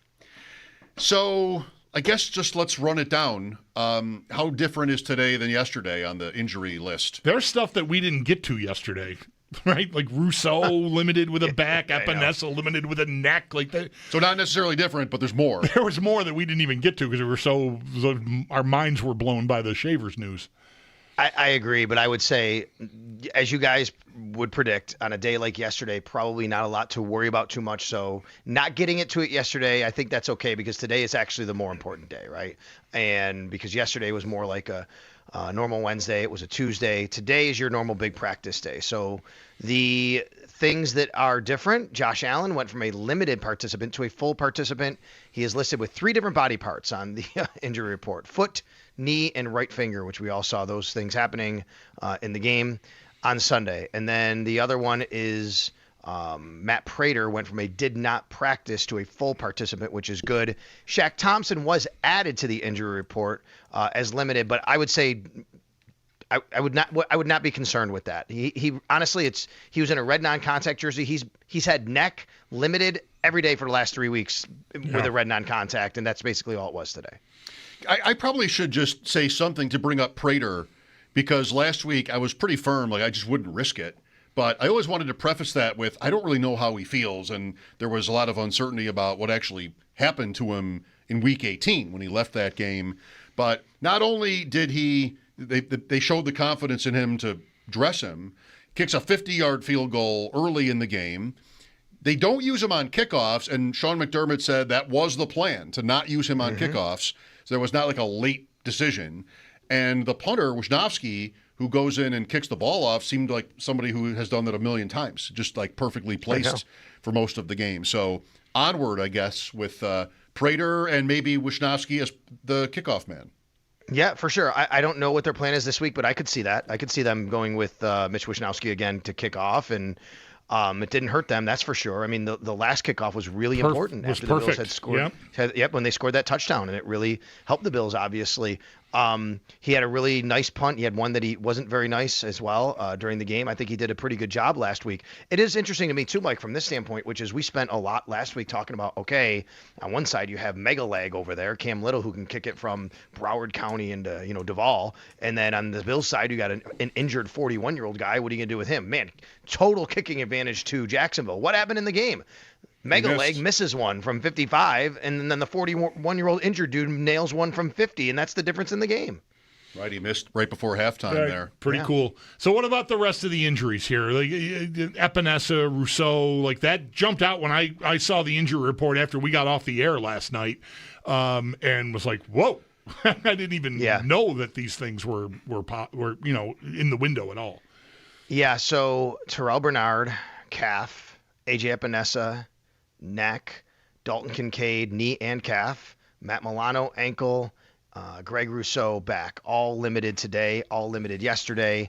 The fact that they were limited both days in a row, the fact that it's a playoff game coming up, I mean, I don't know what it would take other than some sort of big setback for these guys not to play. You know what I mean? So I wouldn't read too much into it other than them being banged up. You know what I mean? But we'll find out tomorrow when Sean McDermott joins me on the Extra Point Show. We'll do our normal Friday thing on Thursday tomorrow, and we'll get the injury report. And then, I think on the encouraging sign today also was you again had Ed Oliver practicing, and today was the big day, I think, for Ed Oliver, right? So he's got, I put video, you guys can see it. He's got a big brace on his elbow and arm, his bicep area. That's the bicep is what it's listed at. What's funny is on the injury report, there's no knee listed, but he had the meniscus cleanup a few weeks ago, right? So it's just bicep listed. He was limited today. He had a sleeve on his knee, did not have a brace. I thought I was looking right away for that when I got the practice today. Did not have one. Curtis Samuel, a full participant 2 days in a row, which is really good and encouraging. He's still on IR. They can activate him as well. And then Damar Hamlin, also a full participant. And given the fact of Jordan Poyer being down, I would not, be stunned if Damar Hamlin's on the active roster Saturday. Sal, I asked you something like this yesterday, and I reserve the right to do it again tomorrow, but like it's so in my head how the Bills are going to go from a grueling road game on Sunday to this game on Saturday afternoon, with the Broncos have been watching with their feet up or whatever. And I mean, I know Alan talks, and maybe this is almost everybody on the team or everybody. Like he just won't even take a question about his injuries. Like I'm just not talking about it. Nope, not a problem. I'm good. We're good. And whether it's injuries or just like the rigor of this test here, are guys going to admit that, like, yeah, this is hard? Or is that kind of maybe something that a player or even like from a coach's mandate would want to not do? Like, don't let it get in your head that, we're traveling on Friday afternoon for a Saturday afternoon game, all of it. I think when the season's over, let's just say the, worst case scenario happens and the Bills lose on Saturday. I think that's when you come back on Sunday, if they do locker clean out, that's when you hear things like that. Like, yeah, we've been banged up. We were really trying to get through, and, it was really tough. You hear those things. I remember the year they lost at home to Cincinnati and going in the locker room after the next day, locker clean out. And I just remember a couple guys saying to me, we just really needed a break. We really needed a break. We never got one. We were hoping to get through the AFC Championship game. If we could get to the Super Bowl, we'd have a week off. Like they were openly, we needed a break. We didn't get one. Leading into it, they never said anything like that. Right. They never said we need a break right now. Never said our bodies are feeling it. Now in this case, I do think it's different because they are used to playing on short weeks sometimes. We know that in the NFL. You play on Sunday, then you play on Thursday. If you remember when they, played a couple Thursday night games this year, they went from Jets to Miami game. They went from whichever it was to the Houston game, Tampa to Houston. And yeah, they lost in Houston, but they had a couple injuries, and it's just what they do. It's routine. And I think the Bills right now, with the way they played and feeling really good about not physically necessarily their bodies, but feeling good about going on the road and playing and beating a team, I think they're just ready to go out and just play again. That's what they do. That's what their bodies are trained to do all the time. So maybe when they have a moment to not let that, they're running on the adrenaline. They're running on the practice. They're running on the routine right now. And I think that's just what their bodies are doing. And if they were to happen to lose, then we might hear things like that. I think as long as they keep winning, they just want to keep rolling in, not talk about it, not think about it, and it's not a thing. So we think Samuel, it's encouraging, right? Full practice today. He's got to be the first guy you think of, to try to fill this void here left by, Palmer was just last week to IR. And then on top of that, of course, Davis and Shavers tear their ACLs in this game against Jacksonville on Sunday. So Samuel, do you have a guess about Hardman and or Wilkerson at this point? Being the fifth guy? I would guess Hardman. This is just my guess. And the reason why would be, I think because you're so down with receivers, could you really also risk having Khalil Shakir return punts? Now, I've thought that before, and they still had him back there, right? So maybe they even put Keon Coleman back there in week 17, right? But in week 18, excuse me. But to me, it feels like it would be Hardman because you want to also have the element of, we got to protect these guys on special teams. Now, you could also make the argument, Sneaky Joe brought this up this morning, it was a really good point. Like Wilkerson would be more of a natural replacement for Shavers on special teams, right? He'd be more of a natural, okay, you're going to have this guy run down the field. He's a bigger body. He can tackle a little bit. And then you can use him in the run game too because of that. So I wouldn't completely dismiss it. But if I had to guess, I think Samuel probably gets, activated. That's one spot. They have two open spots, by the way, on the roster right now. They did put Shavers officially on IR. And I would guess maybe Hardman gets elevated. So you still have one more spot that could be used for Ed Oliver. So, and then if you want DeMar Hamlin, and DeMar Hamlin might be really needed for special teams because of everything we're talking about, then you'd have to actually make a move if all the other guys join as well. That move could be Balin Spector if you feel good enough that Terrell Bernard's going to play. But you also don't have Bernard play special teams. Spector actually has a role there, right? I mean, like it's a lot to Kaleki Latu. You have 4 tight ends on the roster right now. There's a lot of juggling that has to be done between now and Friday at 4 p.m. Let's remember that's the deadline. The Bills should be lucky Paul doesn't run this league.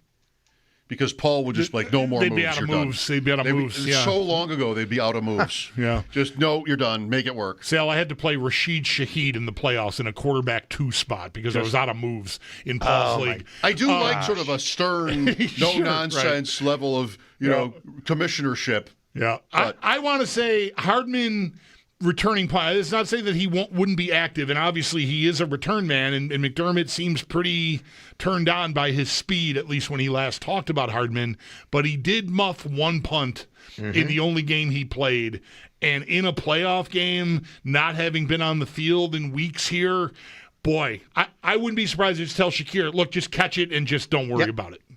Right, just totally Chris Watson punt catcher time, and don't worry about making people miss. Don't try too hard back there because you obviously matter to the offense. But I know they trust him to field the ball cleanly. And Hardman, I would understand them being a little leery of just because there was one mistake, and he only had a very limited opportunity. I agree with you. The thing I keep looking at though is they're not going to roll into a game of 4 receivers. So it's got to be either him or Wilkerson. And you could make the argument Wilkerson, like I just said, and that's fine. Right.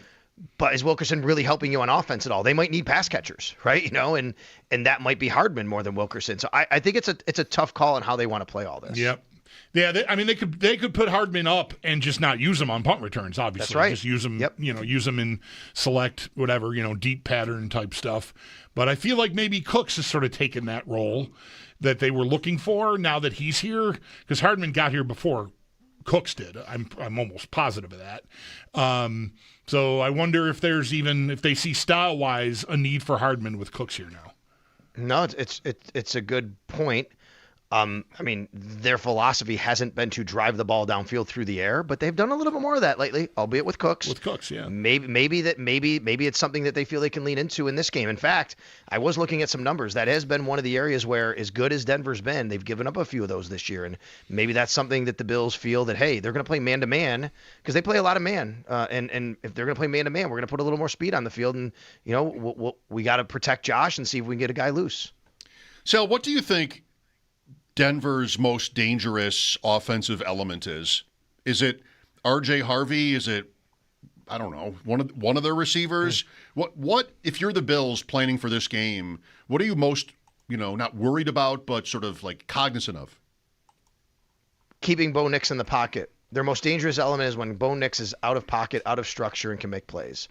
Now, I do think Cortland Sutton is probably their best offensive player. He's really good. Cortland Sutton is really good.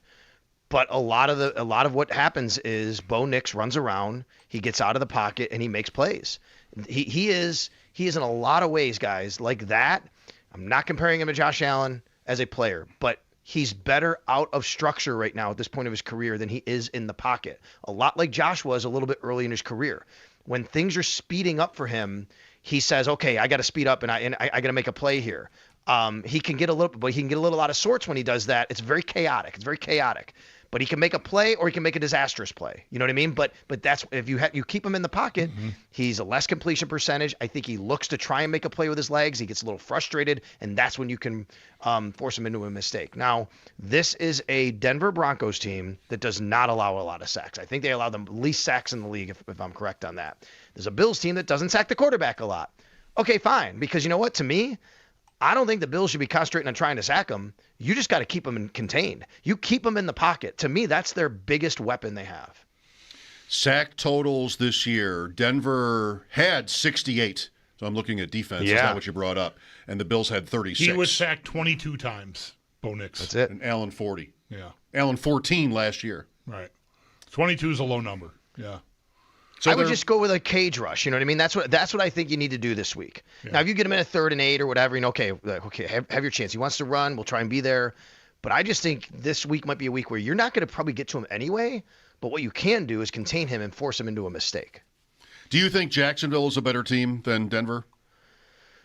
I do think they're overall a better team. Yeah, I do. Each team does some things a little better than the other, no doubt about that. But I think Jacksonville. I think this defense is better, like creating big plays and havoc and getting to the quarterback. And they're both very good against the run. These guys have a shutdown secondary. I think the Jacksonville offense is definitely better overall.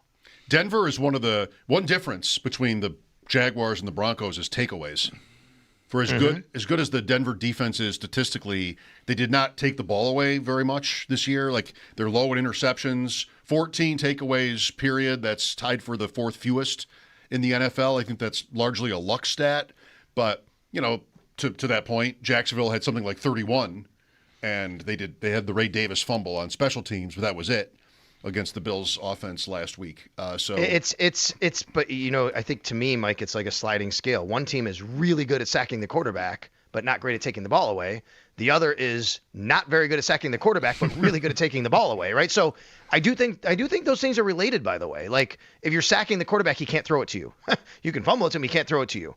But if you're impacting the quarterback but not sacking him, he can throw it to you. What's my 3rd down running back life looking like right now? Because that's something where if you're worried about getting sacks, you want to have somebody in there you can trust. And did they really use Cook? What did you see? What do the numbers say on this? Like last week on 3rd down, when I think about it now, when I looked at it and thought about it last week, it was like, yeah, they're not giving him any more responsibility, but maybe they did a little bit. No, I mean Frank Gore saw the field a couple times too, by the way. Yep. No, they went empty a lot actually on 3rd down. That's right. They went empty. They went empty a lot, and they just basically put receivers on the field, and through some outlet passes and through a screen pass and, let Josh Allen kind of do his thing a little bit. So, no, I don't think that they put Cook in that situation a lot last week. I think that they went empty and basically said, we're going to spread the field, have you declare what you're doing, and let Josh go find his matchup. Is there a way for them, do you think they would pivot to a short, quick passing game involving Cook? More so than what we've seen most of the year. I'm talking about a kind of a steady diet because of how short they are at receiver, and if you're going to load up with bigger personnel, you can still throw out of that and maybe passes in the flat or wheel routes, whatever it is, to Cook out of the backfield would be a good pivot, and maybe not something that the Bills are really known for. And if they can execute it, maybe there's value in that. Sure, it's not a bad plan to me. The Bills have not been doing that a lot this year, and I don't know how much they want to pivot to that specifically. Tight ends, I think, is a different story, though, and you could find maybe some room there. And this is another defense that's given up some numbers to tight ends this year. They've actually been very good at defending running backs this year, the Broncos. But if you remember last year, of course, a couple big plays. One, Ty Johnson caught that 26-yard touchdown pass from Josh Allen when Josh was running around back there. You guys remember that play? Yeah, we talked about it yesterday. Yeah. Yeah, I'm actually looking at last year's box score of the game, and Ty Johnson is the only running back in the Bills to catch a pass. He had 2 targets, 2 catches. That's it. That's how they attacked him. Now, it doesn't have to be the same game plan, of course. Right. But it is the same defensive coordinator. It is largely the same defensive players. So I don't know if they would want to go that route. Benjamin Albright did tell us to expect Surtain on a tight end on third downs. And to me, that's Kincaid, if Kincaid is on the field on third downs, if they, follow their tendencies. Like if they feel like the best, the biggest threat in a passing game is a tight end, they will put him on that guy. And I feel like if I'm lining up to play the Bills and Kincaid's on the field on third down, I'm probably going to consider him the biggest threat. Yeah, I totally understand that. You guys said this yesterday. I think you said it, Bulldog, I'm pretty sure. And I agree with it, which is when you have Surtain and he's a shutdown guy, well, then, okay, well, you can pick a guy to shut down on the Bills, but the Bills' whole philosophy is we want to come at you with guys you don't need to shut down. Yeah, I kind of negate your superpower. A whole bunch of guys. I negate your superpower by not having a guy you need to shut down. That's exactly right. That's exactly right. Because 4D chess. A little backwards. Right. That's exactly right. So Khalil Shakir last year, 6 targets, 6 catches, 61 yards in that game, right? Curtis Samuel, 3 catches, 68 yards and a touchdown. Like the Bills did a good job last year of spreading it out against them. You had 4 guys with over 20 yards. You had over 30 yards receiving last year. And Curtis Samuel had a real big play down the field, by the way, for a touchdown. So, I think that's probably a good call, and that Ben is saying what they're going to do. I don't know if that really threatens the Bills that much, or they might feel like that's fine. We'll just throw it to Khalil Shakir in that situation. Oh, that's exactly how they planned it. Next week, Christian Gonzalez. So what? We don't need our wide receivers. We're not going to threaten you there. So we've neutralized, the whole thing. Sal, if I were to buy one of these troughs from the stadium, would you sign it? Is that something you would sign for somebody if asked? Absolutely. I would sign a trough, yes. For anybody? I mean, I would think, unless I know somebody and they're just kind of a jerk or something, I would, but yeah, sure, why not? Bulldog, would you? I've signed items before, and I mean, it's what I'll sign anything. Yeah, I'll sign it. Like, why not? If that's my philosophy, if it's important enough for you to ask me to do it, then it's important for me to do it for you. Okay. Not surprised to hear you say that. Very impressive. I was on a National or Denver spot the other day. Oh, believe it was Portland, Oregon. Believe it or not, Portland, Oregon. And they asked me if I could have something from that stadium, what would it be? And I don't know, if I sat and thought about it, I might pick something different. But I said, for me, maybe like the yellow line on the turf on the field, like where it's painted yellow, because I can't cross that thing during a game. So I'm putting it in my house and I'm crossing it every single day for the rest of my life. Right. The line between like the 30 and the middle, is that right around where that line is? Like where the media is not allowed to loiter? Is that what Pretty you mean? much, yeah. But it extends from goal line to goal line. But yeah, it's, you know what I mean? You can't walk over it towards the field. Mike, on the sidelines towards the field. There's a yellow line right there. Right. And I'm going to tell you guys, I'm not kidding you. I have been in some stadiums. Tennessee comes to mind for sure for this, where there is security personnel that if your toe is touching that line, they will let you know to move back. There is also a boundary, though, between like The middle is not available to the reporters. I don't know if it's the same That's color, correct. but Yeah. those are good. I was That is going to say the scoreboard would be what I'd pick. Oh, I mean, that'd be pretty cool. If I could actually, pick one yeah. thing from the stadium to Yeah. have, I'd pick the scoreboard. Put that in your garage. Like the video board. How you big put is your it- garage? How The big is your biggest one. garage? I'd get a new garage, I guess. I'd have to. Yeah. I would rather have the scoreboard than a trough. Sal, are we allowed to promote your event for tonight? This is an awkward way to ask this. I should have texted you, but you got a pretty cool thing going tonight, I think. Yeah, I'm just going to be hanging out tonight down at Sports City Pizza Pub, hanging out and talking 0506 Sabres with Joe DiBiase, Tim Graham. We're going to be just kind of reminiscing a little bit about the Sabres. So, yeah, if people want to come by and enjoy and talk Bills football, we can do that too. Good deal. Good for you. Say hi to everybody down there for me, will you? All right, you got it, buddy. That's our Sal Capaccio on the West Her Hotline. His appearances are brought to you by New York's only outlet liquor. When you need to stock up, it's the place to buy a case. What's your outlet? My number one story about that year is getting season tickets. And it's not a word I can say on the air, the story at its best, but it's one of my favorite stories. The Mike Gilbert story about getting tickets. Yes. Yeah, that's right. Yeah. It's not even one of the 7 words you can never say, but it's adjacent. Yeah. So I don't think I will. But I love that story. That's the year my wife and I got in. A shorter, just to have it make some sense. Let's do it after. Okay. Because then I can think about whether I want to say any of it. And maybe we'll just forget about it. That often happens too. Right. 0506 Sabres lore. 803-0550 for your calls. The Sabres host Philadelphia tonight, Montreal tomorrow at 7. Tonight's game's at 7:30, so pregame at 6:30 with us. Mike Schopp and the Bulldog. This is WGR.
Too many changes today for the Bills' official injury report. The differences are Josh Allen going from limited to a full participant. Shaq Thompson, a new addition. He was limited with a neck injury, was also seen in a red non-contact jersey. And then Matt Prater, for all intents and purposes, did have off yesterday. He was then a full participant today. But we also saw practice at Oliver and Curtis Samuel, again practicing with the team. Oliver limited, Samuel full, and then Jordan Poyer, Max Harrison, and Ty Johnson all do not practice for a second straight day. The Barnes from Injury Report is brought to you by the Barnes Firm. Injured for help? Call 1-800-8-MILLION.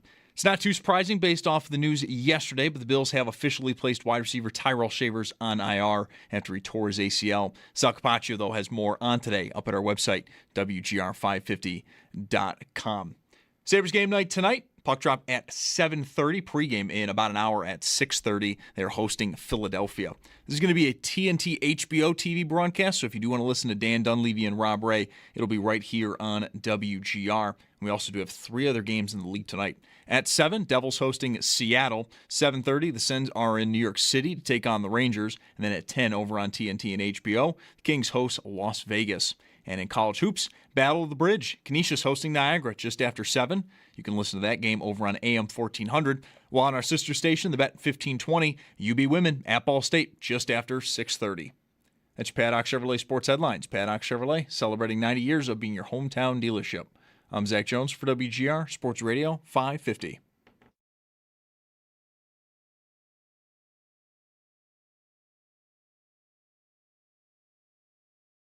It's not a lot of time, but, with the rehab and everything we had going on, I think I did a good job of kind of staying in semi-good shape and just, keeping a good football mind about myself. So I got the time that I got, and I'm happy to have that.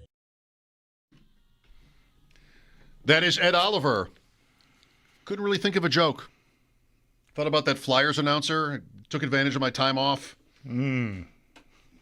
Thought of Rob for a second, but didn't really work. So there's a little bit of a window into the process. Ed Oliver, maybe we'll get him on Saturday. Lines open for your calls. Sabres pregame not until 6:30, 803-0550 to join us.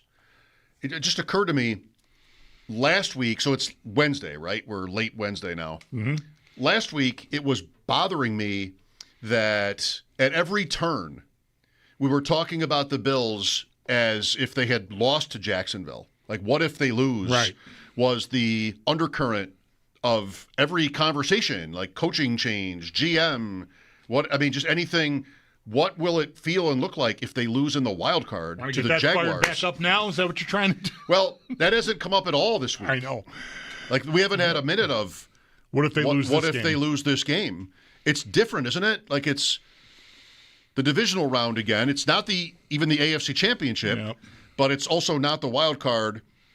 And I don't know that fans would maybe be different because of who Denver is. I don't think it's that because I feel like, I don't want to bias it with my view. I mean, I think I thought more highly of Jacksonville as an opponent than I do Denver. I definitely feel like Trevor Lawrence. I was more worried about Trevor Lawrence than I am about Bo Nix. So that's advantage Jacksonville. I think it's, I don't know, it might be, this might be going a little too deep, like deeper than necessary, but I think McDermott had a very good week. He had a very good game. Yeah, and he's getting a lot of, like, if the fan that is thinking about his future and his flaws through the years also pays attention to any number of a half a dozen or more national people, let alone local people who do the film breakdown stuff. There was just a lot going around about McDermott and Babich, like that the defense did a great job of confusing the Jaguars. It really wasn't until Poyer was off the field that they got going in earnest on offense. They found open space out there where Jordan Hancock was, who was in for Poyer. And I don't know if that exactly correlates. It could just be a coincidence. I don't know. But, I mean, it happened that way, that their passing game really got going, and Hancock was like the guy making the tackles after the passes were complete. It just seemed like a few times in a row. But even with that said, I think McDermott has gotten credit this year for the disguises and the defensive scheming in a way that, and especially after a playoff win, might just kind of cool everybody off a little bit. Like, I don't want to be heard saying I got a problem with this guy because he had a really good week. It doesn't undo, stuff that's happened 4 years ago or anything, but maybe that has had some impact on that crowd. I don't know. But you're right. I was joking around. No, the game ended too quickly. It must have been like Sunday night because it wasn't like on like heading into postgame. But I know at some point Sunday night I said to some friends or even my son, like, how long until we get a what if they lose? Like that. I felt like we were signing up for, if they would have lost the game, obviously what this week would have been just a fire of this guy needs to go, who's to blame, all that sort of stuff. I thought the alternative to that was they win and we get another week of what if they lose. But we really haven't had what if they lose, which is refreshing. Of course, it never is that blunt. Right. It's always more, guys, I don't mean to say this because I don't want to be negative, but at what point do we contemplate making a consideration of there being some sort of change at because you just don't want to even really spit it out because you think maybe you're going to get our wrath or something. I mean, if they lose to Denver, because also, no offense, who's Denver? I think if they lose to anybody in these playoffs, there's going to be an element of that was not supposed to happen. Right. But I just am really stuck on the physical disadvantage they have here. I mean, the Broncos don't have an injury report. They've got 4 names on it, and 3 were limited. And one of the guys is coming back from an injury, hasn't played in a while, Greenlaw, the linebacker. Evan Abrams has, since 2002 in the playoffs, teams on short rest are 6-15, straight up. And the line moved toward Denver, and I'm not going to fixate on that. That happened to the Bills last week. Yep. But this is going to be really hard. It's a 3-hour flight. The intangibles here are not great. Like that, this is still a physical team with defensive stars and quality coaches, a Super Bowl winning coach and an assistant who's also been defensive coordinator, has been a head coach in the league. Like there's a lot of credibility, I think, with Denver.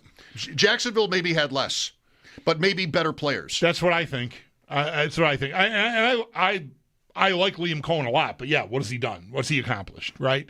And where Sean Payton does have the rings, I may not like him, but whatever. I know he's a good coach. There's almost no questioning that at this point. It really is, for me, largely it comes down to like what you think of Nix versus what you think of Lawrence. And, if we're really just talking in a bar, I kind of think you can't lose to Bo Nix. Well, Lawrence is, he's big, he's got the arm, he moves, he's got the wizard for a young new coach scheming, and it's a 101. Nix played college football for 7 years. Like, come on. There is that. I don't know if people out there are feeling that. Maybe now they are, or maybe they want to come in here and punch me in the face for saying it that way. But I can't get in. There's an undercurrent within me, I'm telling you, that just sort of thinks, Bo Nix, get out of here. The name plays into it. Yeah, One guy's named Trevor Lawrence, that's a movie star name, and the other guy's named Bo Nix, which is an easier punchline name. I mean, I did get over. See, I felt this way about Jacksonville most of my life because they're Jacksonville, and then they come out in head-to-toe teal. Like, come on, you can't lose to that. But I respected the players and the scheme enough to think, like, I could see it. I think it's going to be, and I'm not saying different. This is going to be a hard-fought, tough game. I think the Bills I do not think are going to win this game 31-7 like they did last year when Denver came here for the wild card game. But I think Bo Nix I think he's kind of just a guy. Bo Chapman Nix. Oh, is that, yeah, okay. Had a little bit of swagger to the name, perhaps. I mean, you're not talking about their names, but I didn't like Lawrence, what I saw last week, for the purposes of going dog and winning in the playoffs. Like, he didn't really have it. He throws a great ball, and he's fine, but there were a couple of spots in the game, including the last interception. I just think you kind of just go, buddy. I mean, Bosa walks through the line, and it's not what you want. And I know no timeouts, but you're talking about like a 30-yard field for him with a full minute. Our guy would crush that physical challenge. Like, there's no way would he not get to the 50 in that spot. And whether it's mental or maybe it's not even fair, but this is how I feel. Whether it's mental or physical, there was he was a step short in this game. And I don't think Nix, you said it to me, I don't think Nix is necessarily that. I think maybe he is somebody that will battle you. Yeah, I think he's got plenty of dog. I think Nix scores very high on the dog scale. I'm just not sure how talented he is. I think Lawrence is worlds more talented. I need dog more right now. Maybe. I mean, Davis Mills beat the Bills in a physical game. I don't know. Is he max dog? I don't know. I just thought of that. Maybe that's not fair.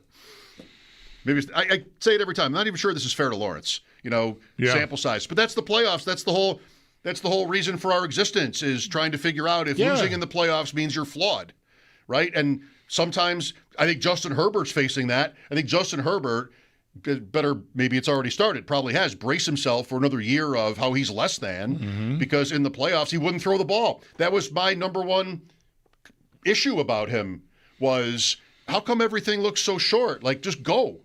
But that can be coaching. That can be, maybe I'm watching the wrong games. Ross Tucker, toward this, said how did he put it? He said that he thinks Lawrence is the poor man's Herbert, or the dollar store. He had Herbert above Lawrence. Yeah. And then Allen above Herbert. Right. And everybody else.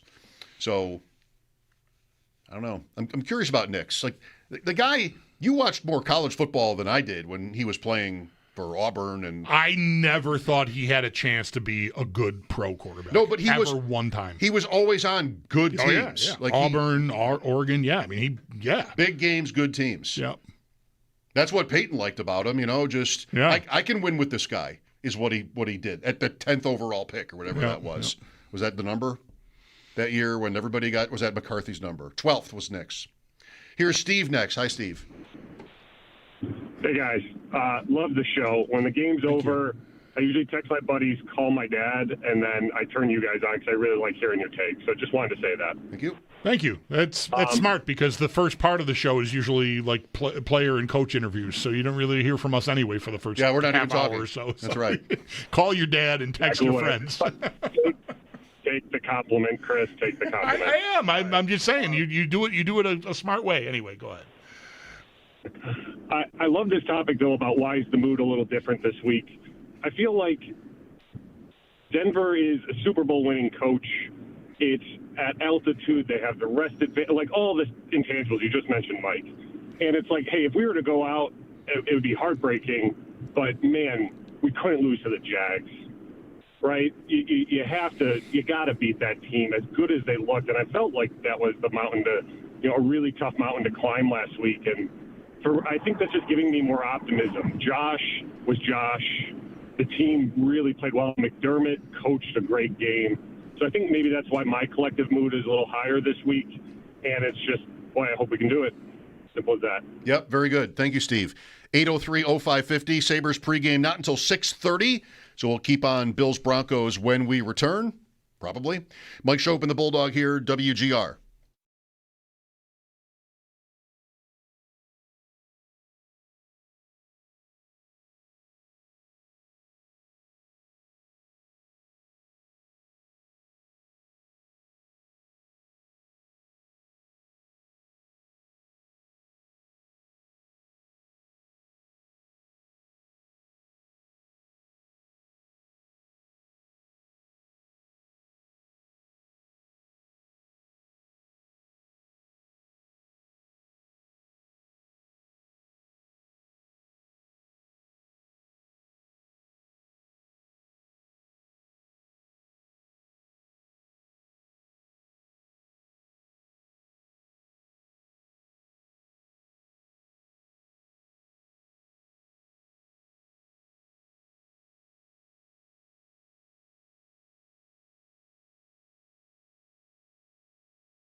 Yes.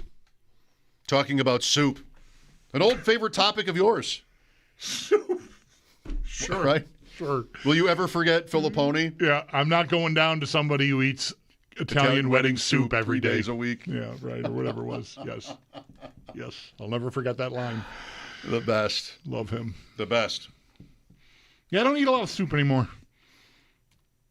I made French onion soup today for the first time for my vegetarian wife and kids, and I did it so that she could eat it. And I was telling you, like she said that she has never had French onion soup since she was a child. Do you turn vegetarian? She went, I don't want to offend. Decided to become a vegetarian. Thank you. When she was in college, because she was appalled by what the dining hall looked like. Mm-hmm. So she, that was it. So she said, we've never even had this conversation, I think. Maybe we have, but never has ordered that because she can't eat it. It's always beef broth. Yeah. So I made it without. It's not as dark. The darkness of that dish looks so appealing. That's right. And the melted cheese. Yeah, good. You can get past that. I made Gruyere croutons. Right. I mean, that's the key. You got to get that right. No. Well, you got that right. It's like drinking a stout that's clear.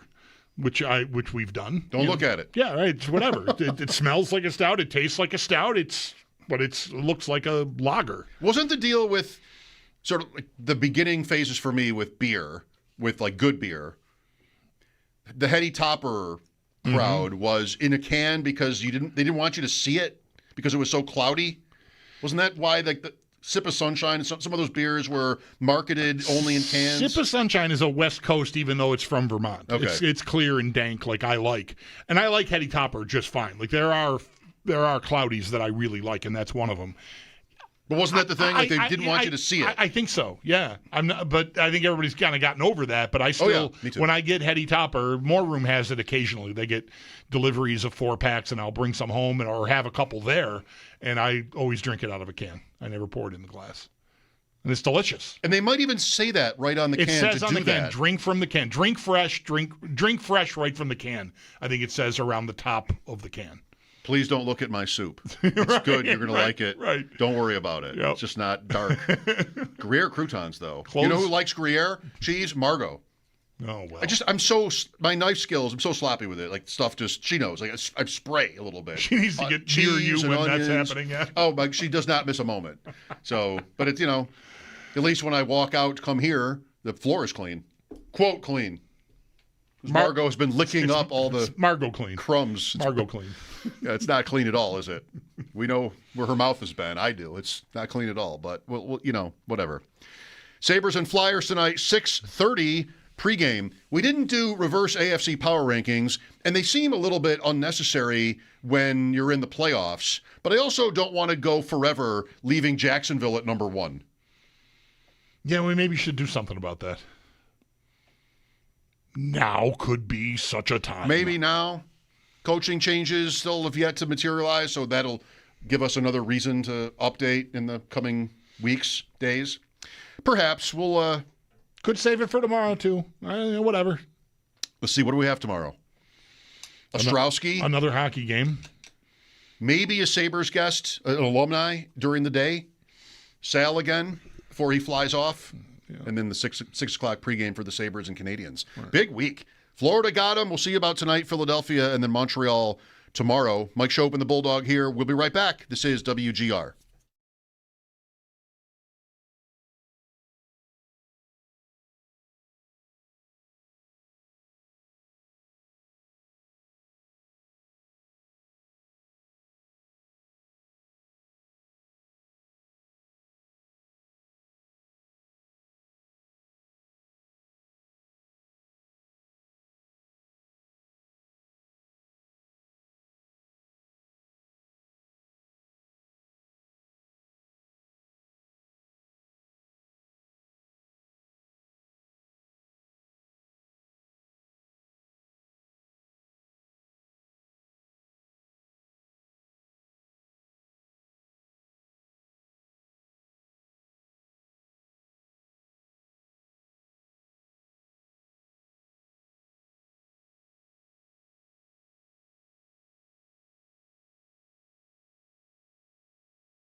Not too many changes on the Bills' part for the injury report. The difference is, though, Josh Allen does go from limited to a full participant. Shaq Thompson, a new addition. He was limited with a neck injury. And then Matt Prater, who for all intents and purposes had off yesterday, was a full participant today. Ed Oliver and Curtis Samuel again practicing. Oliver again limited, while Samuel was a full participant. And then Jordan Poyer, Max Hairston, and Ty Johnson all not practicing for a second straight day. The Barnes Firm Injury Report is brought to you by the Barnes Firm. Injured for help? Call 1-800-8-MILLION. Bills also did make some roster moves, not too surprising based off the news yesterday, but they have placed wide receiver Tyrell Shavers on IR following his torn ACL yesterday. Sal Capaccio has more on today up at our website, WGR550.com. We did also have some NFL draft news today. Oregon quarterback Dante Moore, who is expected to be one of the first two quarterbacks selected, is not entering the draft this year. He will instead return to Oregon for next season. To the Sabres, it is game night tonight. Puck drop at 7:30. Pre-game coming up in a half hour at 6:30. They do host the Philadelphia Flyers. It is a radio-only game tonight, so for TV, it is a TNT HBO broadcast. And if you want to listen to Dan Dunleavy and Rob Ray, it's going to be right here on WGR. And then not too many games tonight in the NHL as a whole, just 3 other games. At 7, the Devils host Seattle. Also at 7:30, the Sens are New York City versus the Rangers. Then at 10, also on TNT and HBO, the Kings hosting Las Vegas. And in college hoops, Battle of the Bridge, Canisius hosts Niagara just after 7. You can listen to that game over on AM 1400. While on our sister station, the Bet 1520, UB Women at Ball State. That's coming up in just about a half hour at 6:30. It's Paddock Chevrolet Sports Update. Paddock Chevrolet celebrating 90 years of being your hometown dealership. I'm Zach Jones for WGR Sports Radio 550.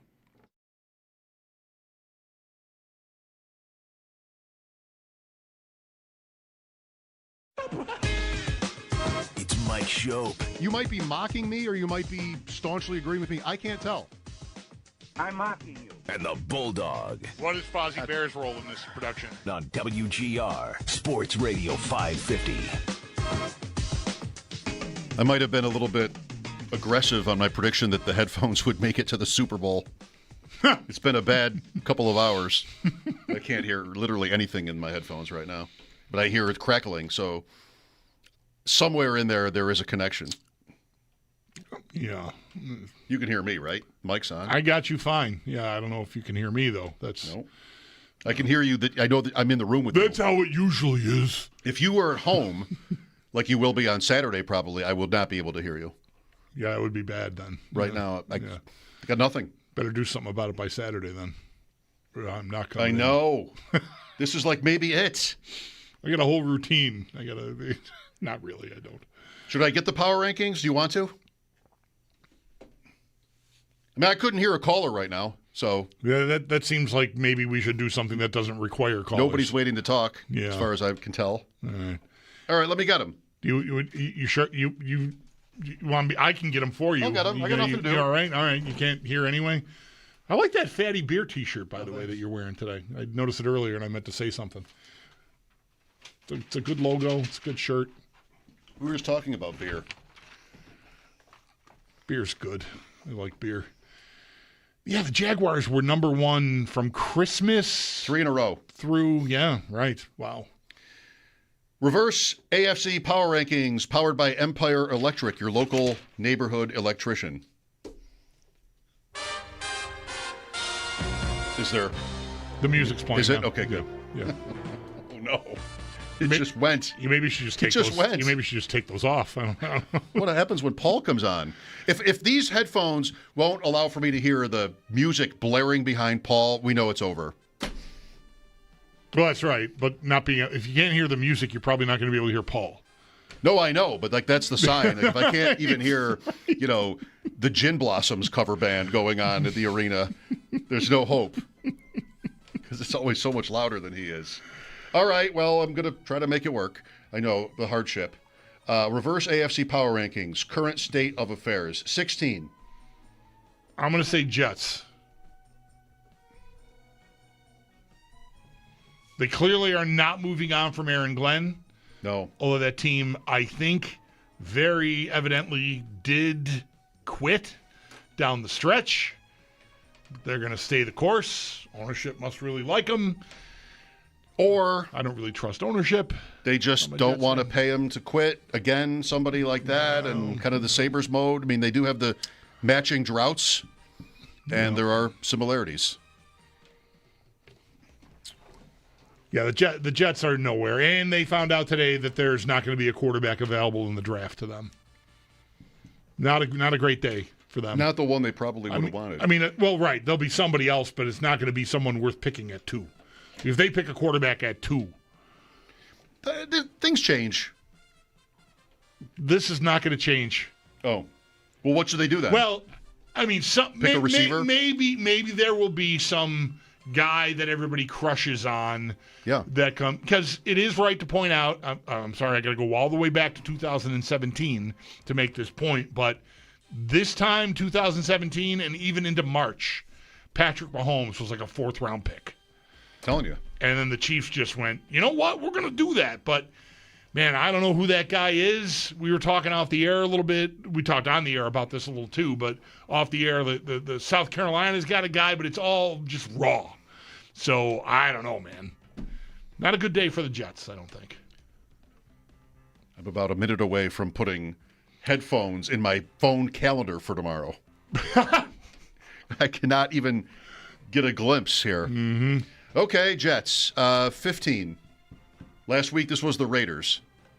I think it still is the Raiders. In part, well, I'll wait. They are going to pick the guy. Mendoza. Right. And, you know, that should be promising. I mean, he had an incredible year. And I'm not sure. I've watched them play a lot, but I don't feel like I've really looked at him and thought, like, what is he, what isn't he? Like, how much faith do I have that he's going to be worthy of is he Bryce Young? He's a little slight frame-wise, right? He's not a big dude, I don't feel like, unless I'm missing something. He doesn't look big on TV. Maybe it's their uniforms. I don't know. I saw him play in person, but I didn't measure him. Yeah. Last year for Cal, which makes him the only Heisman Trophy winner I think I've ever seen in person play as a college player.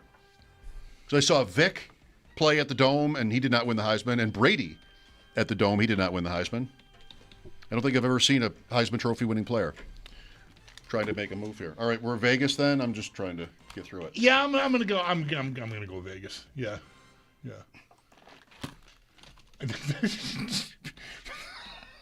I'm sorry. The machinations that are happening on that side of the room are pretty incredible. This is why we have a stream. This is really, really something. I hope you're all enjoying this on the. Okay, Mendoza, I'm so wrong. He's 6'5", 225. But he on the slide, the uniform makes him look skinny. He looks small to me on TV. I swear to God, I said that. Like, I watched him play 5 times this year, and I never thought he was that big a dude. He's a big dude. All right, we're good. All right, 6'5", 225. That is, I apologize for being that off on that. I thought 6'2", maybe. I like Bo Nick's size. Red is not even Mendoza was. Red is not even that slimming a color. He's a big dude. All right. The whole problem was I had it turned down. The headphones are working perfectly fine. I did an off-air read, and I had it turned down all the way and didn't turn them back up. So that was all on me. But I know you enjoyed it. 14. I hear the music now. Wonderful. Who do I least want to be of the remaining teams? Browns. I would say Browns too. Because you know what I'm waiting to say about a team that's down in this region. It was sort of like a rumor / not a rumor about Tennessee that I think it was Ralph Vacchiano tweeted how I keep hearing people say Harbaugh for Tennessee. I don't think so. Yeah, I don't either. But I think they will. I would love Mike McDaniel there. Even though I'm not crazy about him as a head coach, I like Cam Ward. I think they will attract a good offensive mind.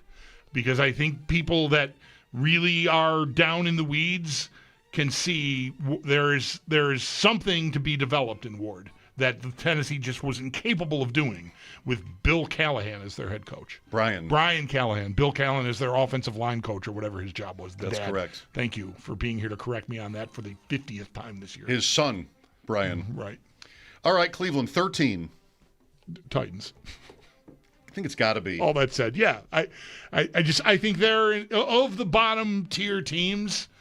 We'll see. I mean, the Raiders will get Mendoza. We'll see who they get as a coach. And if that blasts off quickly, they could really make some headway. But I feel like of the teams right now sitting in this bottom 4, Tennessee is the one that I feel like is just a step ahead because they've got a guy that has some promise. 12, Pittsburgh. Absolutely. Yeah, is that a job you want? I mean, can you just sit there as a candidate and be like, I'll be there for 25 years if I get this job? If anybody even wants that. I mean, the security that you don't get as a football coach might seem inherent to the Steeler opportunity, but it doesn't have to be. Like if you're terrible, if you blow it. Right. I mean, the point is the guys they've had were immediately successful to such a degree that and sustainably. Like, Tomlin, laugh all you want about these last 7 or 8 years. We've done plenty of it. Never a losing record. Okay, we're that good. Okay, we don't have a problem. The players respect the guy, whatever. Yeah, I mean, you got to be able to nail it. And I don't know, maybe aren't they due to hire a GOAT or like a chump at some point? I almost said goat, but like goat in the goat way, the old bad way, not the greatest of all time. I mean, come on, they've had 3 coaches since 1969. Hire someone that you fire quickly already, Pittsburgh. They could elevate Arthur Smith. I mean, that's it right there. Oh, I saw someone was interviewing him. Arizona. Yeah, they're not going to. They said they're going outside. Pittsburgh. I think I saw that today. They're going outside the organization. No quarterback. A lot of pressure to try to, look like you are on the same level as Tomlin and the guys. I mean, they still haven't had the losing season in, 20 years, right? Isn't that the case with Tomlin? He was there 19 years and they never had a losing record? Right, and even before that, Cowher went out a winner, right? Like, when did he have any losing seasons? I mean, he was there a long time too. But whatever, it's been a while. A long while. I don't envy that situation. No. Good luck. 11. Miami. Miami's in the market. Uncertainty at quarterback. A guy they might want to get out of. Yeah, I think Miami belongs here. 10, I'll go Indianapolis. I guess, what happens to Daniel Jones? Don't they probably sign him and just let him rehab and eventually he does get the chance to be their quarterback like before he was hurt? Yeah, they might. I mean, I don't know what the timeline exactly is. That injury was pretty late in the year, but it wasn't, 2 weeks ago either. So he's had, some time already. So maybe Thanksgiving, maybe before that, maybe Halloween. I don't know what the time. But sure, they're going to try to get through the first month and a half of the season and then hope to get him back, I would bet, is what they do. It did turn out that they lost their last 7. The bets you don't make. Sometimes it's how we can't quit betting because you have these stories where like it ain't two of like they're going to lose out. What a win that would have been. That would have been epic.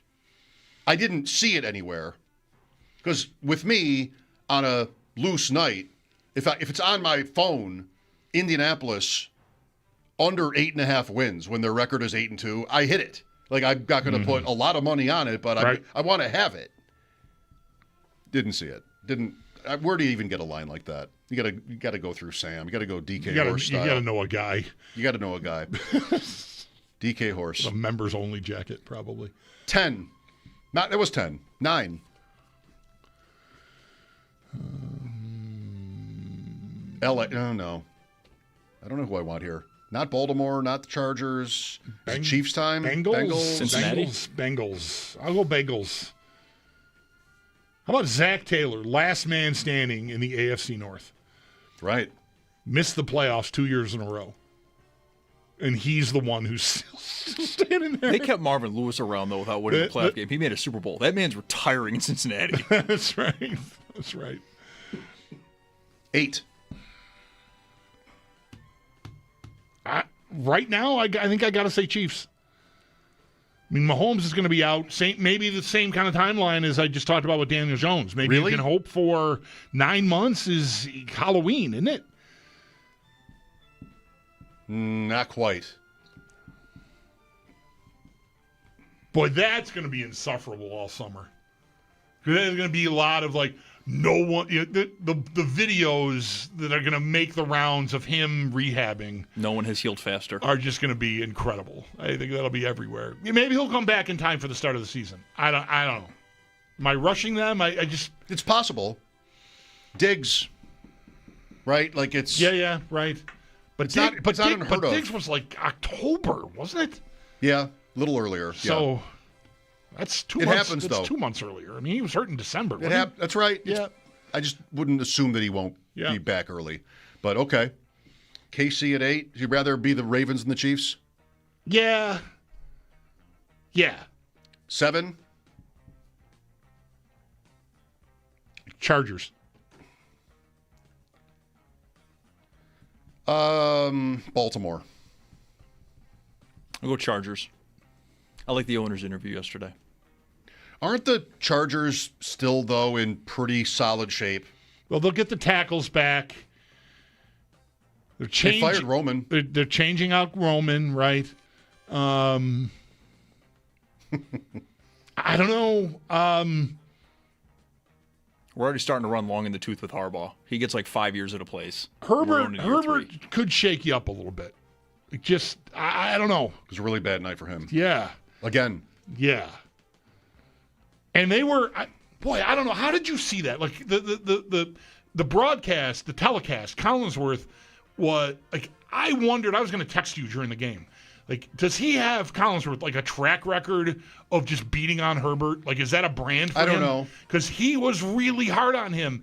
I thought there was a lot of pressure, but he kept saying they're holding up and it's Herbert that just won't. He's not doing it. Kind of like you said earlier. And I didn't think it was that clear cut.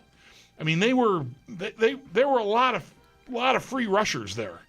I did see some film guys though mentioning he's got guys that are getting open and he he's just didn't dancing pull the around trigger. too much. I'm Herbert. It's been how many off seasons to this? When is he gonna ascend? When is he gonna take the step? He also didn't have Mahomes in his way. Right. That's right. Drake May. 6. Baltimore. Okay. 5. It's getting good. Jacksonville. I'll say Jacksonville. Yeah. I know we're not the standings, but we are today. 4. Denver. I agree with that. Okay. 3. Bills.